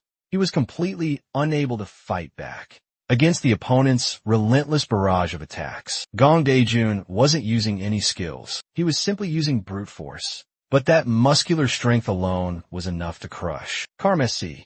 As he fought, he pressured him to reveal his full power. His bloodthirsty expression was terrifying to behold. Karma C moved his ants, His other self quietly materialized behind Gong Daejun. Though it looked a bit idiotic, its power was nothing to scoff at, and the bastard took the first punch. Gong Daejun was about to punch back, but his right arm was bound tightly by silkworm thread. Lee Jongjin was giving it her all. The bastard was devilishly strong. Even in her human form, she had released all the thread in her body, but it probably wouldn't hold for long. Indeed, their feeble resistance only made the bastard more excited. With one hand, he snapped the threads, pulling Lee Jongjin off balance towards him. With the other, he crushed Karma C's clone, preventing it from attacking further. Meanwhile, Zigna was getting thoroughly beaten up by Red. He had no chance of winning against the boxer. However, just as Red was about to dust himself off and leave, the lawless zone suddenly exploded. Lee Jongjin and Karma C were thrown in unceremoniously. As for Gong Daejun, when he saw Zigna's pathetic state, he was extremely disappointed. He did not allow subordinates under his command to be weak and lose. Gong Daejun growled, his blood boiling red. After his call, the entire arena also erupted. This was the first time the clients of Zichzot had seen Gong Daejun in the flesh, and Gong Daejun was thoroughly enjoying it. He waved his hand, casually introducing himself as the director of his club. Have you all eaten yet? Suddenly, Gong Daejun asked a completely unrelated question. I was in the middle of a meal when I had to come out here. With so many guests here, I should entertain them, shouldn't I? Then Gong Daejun called to Zigna and ordered him to open it. At first, Karma C's group didn't understand what opening it meant, but right after, the ceiling began to open. From above, a person fell. Lee Jongjin was horrified. To be more precise, that thing was a human who had taken the pill. Upon landing, he transformed into a larva. Then, countless other larvae fell down. Soon, the arena floor was swarming, with the hideous larvae jostling against each other. Gong Daejun began to tear into one of them, with a look of pure enjoyment. The revolting scene was enough to make one's stomach turn. Well then, shall we begin the meal? Looking at the swarm of larvae, only 3 words remained in Lee Jongjin's mind. Truly disgusting. But Karma C, after a moment of contemplation, suddenly blurted out, excellent. She didn't understand what he meant by excellent. Karma C, however, saw this as a once-in-a-lifetime opportunity. He assigned Lee Jongjin and Red the task of preventing the bastard from absorbing as many larvae as possible. He would handle the rest. The other 2 were dumbfounded, especially Red. He didn't understand how he'd gone from an enemy to an ally, on the same side as the Black Ant-Man. But in any case, Red had disliked Zigna's crew for a long time, so he decided to cooperate with him. Gong Daejun found it amusing to see the 3 of them, just standing there dumbfounded. He continued to tear at the larva, while also urging them to hurry up and eat. After a moment of feasting, the small worm that bites deep into the larva's body finally appeared. Gong Daejun reached out to grab it, but just as he was about to put it in his mouth, Red rushed forward at lightning speed. What is that idiot doing? Lee Jongjin was terrified. She felt Red stood no chance against Gong Daejun's power. Just then, Karma C suddenly called out to her, Lee Jongjin, run! Question marks appeared over her head, but Karma C was adamant, insisting that she run first. After all, he had come here to save her. But Lee Jongjin wasn't the type to abandon a comrade like that. After all, if she could just hold out until he absorbed the larvae, she might just be able to make it. After Lee Jongjin took off running, Karma C immediately summoned his clone. He let it feast freely on this buffet. Even the ants forming the armor on his body were completely dispersed by Karma C. This way, the speed of absorbing the larvae would double, but it also meant that now, he was weaker than weak. His only means of self-defense was his left arm, which was still covered by ants. By now, Red had closed in on Gong Daejun. He threw a punch straight at the bastard's mouth. Gong Daejun's teeth were pretty damn strong. He took a full punch without a single one breaking. You beast! Don't they say not to hit someone when they're eating? Gong Daejun caught Red's other fist with one hand. Then, without another word, he hurled him towards the stands. The crowd immediately fell into chaos. But luckily, Red didn't land on their heads, as he was caught by Lee Jongjin's silk thread. She used the elasticity of the thread to create a slingshot, launching Red back towards Gong Daejun. At that moment, he was again about to put the worm in his mouth. Come back. Let me give you a hand. Li Jongjin shouted. Okay. Red began to spring back towards his opponent. Aren't you guys going to let anyone eat? Gong Daejun snapped. Red shot forward like a rocket. He activated his skill, Barrier Punch. Gong Daejun took the full force of this punch. Red pressed his advantage, unleashing another flurry of punches. With Li Jongjin's support, his body suddenly became much more agile. As a result, Gong Daejun was even sent flying several meters away. This feeling made Red incredibly excited. But Gong Daejun, despite taking a beating, just laughed loudly. His laugh sent a chill down Li Jongjin's spine. Sure enough, he had managed to bite the worm. This meant that the bastard's power would now increase rapidly. Gong Daejun was eager to test out his new fists. He threw a punch from a considerable distance. Red quickly activated his shield, but unexpectedly, Gong Daejun's punch from so far away could shatter a large section of the stance. If it weren't for the shield just now, Red would probably be on death's door. As for Gong Daejun, he didn't rush to finish his opponent after that punch. He turned around, wanting to go back to eating more larvae. Red couldn't stand being looked down on like this by his opponent. He wanted to counterattack. Li Jongsuk screamed in horror, no, because she had no threads left to catch him. But it was too late. Gong Daejun landed a knee strike, shattering Red's chest plate. He then followed up with a kick straight to his face. Red was beaten to a pulp. His helmet was completely shattered, revealing his human face. A dark look fell over Li Jongsuk's eyes. At that moment, she knew she had been delusional to dream of ever defeating this madman. He wasn't an ordinary insectoid. He was a true monster. Gong Daejun ravenously tore into the larvae. In the blink of an eye, he had devoured 4 of them. But as he was about to eat the 5th, Kamisen snatched it away. This was also the last larva, and the 10th one he had absorbed. Your digestion speed is terrifying, you know. Gong Daejun felt his blood boil. At this moment, he truly wanted to kill Kamisen. Fine. Before you fully digest them, I'll just chew you up alive. Facing the madman's thunderous charge, Kamisen appeared very calm. Black ants, come to me. Following this summons, swarms of ants from 10 directions instantly gathered at lightning speed. They transformed into 10 clones of Kamisen. Each one looked bloodthirsty, a stark contrast to the feeble weakling from before. Most importantly, they had all been well fed, so they were extremely obedient to him. Faced with this army of black ant-men, the pressure on their opponent was certainly not small. Kamisen stared intently at his rival. Then he gave the order, go, chew that brat to pieces. This sight left Li Jongjin gaping in astonishment. She never expected this guy to absorb larvae so quickly. As for Gong Daejun, he felt extremely excited. Facing the 11 ant-men before him, he felt as if he was stepping into the most anticipated fight of his life. Under Kamisen's command, his 10 clones immediately charged forward, intent on devouring Gong Daejun. All right, bring it on.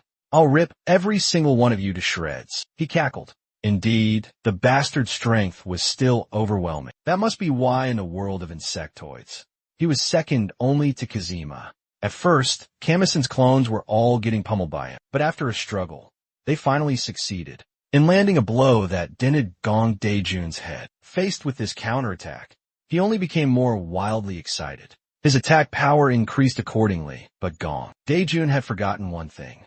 These clones of Kamisen were all made from a swarm of ants. Therefore, defeating them was incredibly difficult, because as soon as they were broken apart, they would reform, just like now.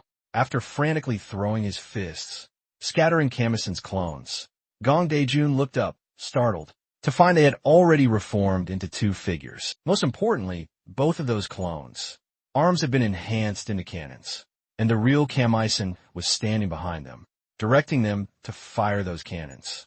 With Gong Daejun's speed, he normally could have easily dodged this attack, but just at that moment, a swarm of ants below them morphed into 2 more clones that grabbed his legs tightly. Gong Daejun couldn't dodge in time. He was caught in a blinding explosion to his face. Kamisen wasn't done yet. He continued to fire 2 more times. The area ahead was thick with smoke. The heaven and earth lawless arena was in chaos. If it were a normal person, they probably would have been blown to smithereens. Li Jongjin even thought it was all over. But life is never that simple. From within the smoke and dust, Gong Daejun slowly walked out. But now, he was in a different form. Gong Daejun, the human, transformed into Igaritz, the insectoid. Kamisen had forced his opponent to transform into his insectoid form. He was already a tough opponent in his human form. Now that he's turned into this beetle, he's bound to be a massive headache for Kamisen. You're good. Good enough to make me reveal my true form. I like you. Igaritz could still laugh. And that phrase, I like you, also meant you will definitely die by my hands. Kamisen was not afraid. He continued to use his two clones as two cannons. But this time, that firepower was likely useless against his opponents. Beetle-like carapace. Igaritz flash-stepped forward, throwing a punch into the air. The sheer, air-ripping pressure instantly blew Kamisen's two clones to pieces, and the arena gained another massive hole in the wall. Kamisen was undeterred. He immediately ordered the ants to reassemble and form his armor, but his speed was no match for his opponents. Igaritz gripped Kamisen's throat tightly, then shot forward, slamming him into the wall. It felt as if all of Kamisen's internal organs had been shattered by the impact. Igaritz considered it a fair price for him to pay. After brazenly eating 10 of his larvae, Igaritz's hand was still clamped around Kamisen's neck. He relentlessly threw him from one place to another. Blood gushed from his nose and mouth. Kamisen's breathing seemed to have stopped. This struggling appearance made Igaritz feel extremely disappointed. Is it over already? Well, I guess it can't be helped. I'll just take those 10 back then. Igaritz's hand still held Kamisen's head tightly, as if he was just waiting for his mood to improve a little before crushing his skull. But he didn't expect to be facing a daredevil. Even in this situation, being beaten to a pulp, Kamisen remained defiant. Then eat me. After this defiant statement, Kamisen let out a loud roar. Swarms of ants from all over the arena began to converge. Group by group, they swarmed onto Kamisen's body. But this time, it wasn't like they were protecting him. Instead, it seemed more like the ants were devouring him. Igaritz paused for a moment at this sight. He even thought Kamisen was killing himself. His ear-splitting scream rang out. Then, a new black ant-man was unveiled. This form looked much more feral than Kamisen's usual appearance. It turned towards Igaritz and let out a lion-like roar. However, Igaritz liked this new look. After all, he didn't want the fight to end so blandly and quickly. And so once again, the two insectoids with terrifying power clashed. The two madmen burst out of the heaven and earth lawless arena. Zika, who had been silently observing the battle from above, felt that Kamisen was as if provoking an awakening in Igaritz, and Zika himself couldn't predict how much stronger Kamisen could possibly become. Moreover, with this situation, the higher-ups must have been notified. Zika calculated silently. In that case, that person will definitely come too. The person he was thinking of was the Hexapoda insectoid. Zika was a shrewd and opportunistic man in this situation. He made a decision to take the money and get out of here, because today was the day the six-shot club would be destroyed. But just as he was about to slip away, another man appeared. Hey, take me with you. The distance between me and this lowly place is quite far, so I can't find the exit, though his identity was unclear. Judging by Zika's wary expression, this man's background was certainly not ordinary. Meanwhile, Igaritz and Kamisen were still lost in their own battle. After merging with those 10 clones, Kamisen's combat power had increased exponentially. Although it was unclear if he was still conscious, his bloodthirsty demeanor truly made the other man more cautious. Moreover, Igaritz was being constantly overwhelmed by Kamisen. The two fought wildly, both having brought out all their ultimate moves to deal with their opponent. The scales seemed to be very balanced. Right now, it was impossible to see who had the upper hand. All they knew was 1 second, Igaritz was getting his ass kicked, and the next, Kamisen was getting his teeth knocked out. Tired of fighting with bare hands, Kamisen once again condensed a cannon. It was the same old trick. He opened fire, aiming straight at his opponent. Igaritz knew he couldn't be careless, because being careless now meant saying hello to the Grim Reaper. Your structure is quite simple. However, mine is even simpler. Impressive. To be able to talk nonstop during such an intense fight. It's hard to see clearly in that blinding light what method Igaritz used, but he truly generated a firepower equivalent to what Kamisen had created. These two sources of power clashed head-on, destroying the entire six-shot club. This terrifying explosion jolted Lee Jong-jin as if from a dream. Holy crap, Kam Il-sun and that bastard are still not done fighting? She quickly woke up red. He had been delirious all this time, suffering from severe trauma.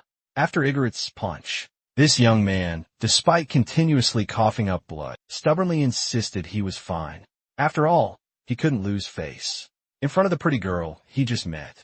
Meanwhile, Kam Il-sun and Igarit's were still locked in an incredibly tense confrontation. Although the match was starting to even out, Igarit still had more combat experience, and above all, he was much more ruthless than Kam Il-sun. The man would not allow anyone to stand in his way to the most glorious position in the insectoid world. With that will, Igarit suddenly unleashed his power. He ripped off one of Kam Il-sun's arms, as if tearing a piece of dried squid for a drink. Kam Il-sun refused to lose. Even with a broken arm, he could still reassemble the ants. However, all of his efforts in the eyes of Igarit were nothing but a futile struggle, and so his remaining arm was also ripped off before his eyes. Kam Il-sun's body began to sway, but he wouldn't allow himself to fall. That defiant attitude greatly pleased Igarit. That's right, keep charging at me recklessly like that. No matter how many times you try, I will shatter you completely. As he spoke, he raised his fist and charged. But somehow, as Igarit was flying forward, one of his arms was suddenly severed. This caused Igarit to freeze in his tracks. At the stump of his arm, a swarm of black ants was relentlessly chewing at him. Igarit didn't understand how Kam Il-sun did it. He only knew that this one arm had cost him his towering rage. Even with only one arm left, Igarit's attack power was nothing to scoff at. Under the rain of his blows, the black ants were continuously scattered. The more Igarit fought, the more confused he became. Clearly, he had used all his strength to crush his opponent. So how could Kam Il-sun have survived? And what's more, have the strength to sever one of his arms like that? Then, very quickly, Igarit realized a serious problem. The more he tried to destroy them, it seemed the more ants appeared, and a feeling as if he were about to be eaten alive was relentlessly engulfing him. But even while under extreme pressure, Igarit was still defiant. The likes of you dare to eat me? That's hilarious. I am the ultimate predator. The hunt should be mine. As soon as he said that, both of Igarit's knees were severed. How can you run without legs? He collapsed to the ground, his mouth still spewing curses, calling Kam Il-sun a wretched insect. Having his limbs severed one by someone he had always looked down on, was the greatest humiliation Igarit had ever endured. Now he couldn't stand having no legs anymore. He could only look up pathetically from below. And Kam Il-sun, at this moment, was also very different. The feeling he gave off was one of pure, suffocating pressure. It made Igarit feel as if he were facing a second Kazima. Only now did he truly feel despair. He could only weakly utter the words, "Help me." But now, who could possibly save him? Kam Il-sun's ants were screaming with hunger, and to satisfy this hunger, only tearing Igarit to pieces would be enough. He truly tore the bastard's body to shreds. When Red and Lee Jong-jin arrived, the savage scene made them both shudder. Kam Il-sun had devoured Igarit completely, but it seemed the ants were not yet willing to return his body to him. When Kam Il-sun turned his head, what Lee Jong-jin saw were cloudy eyes, filled with a ravenous hunger. So hungry.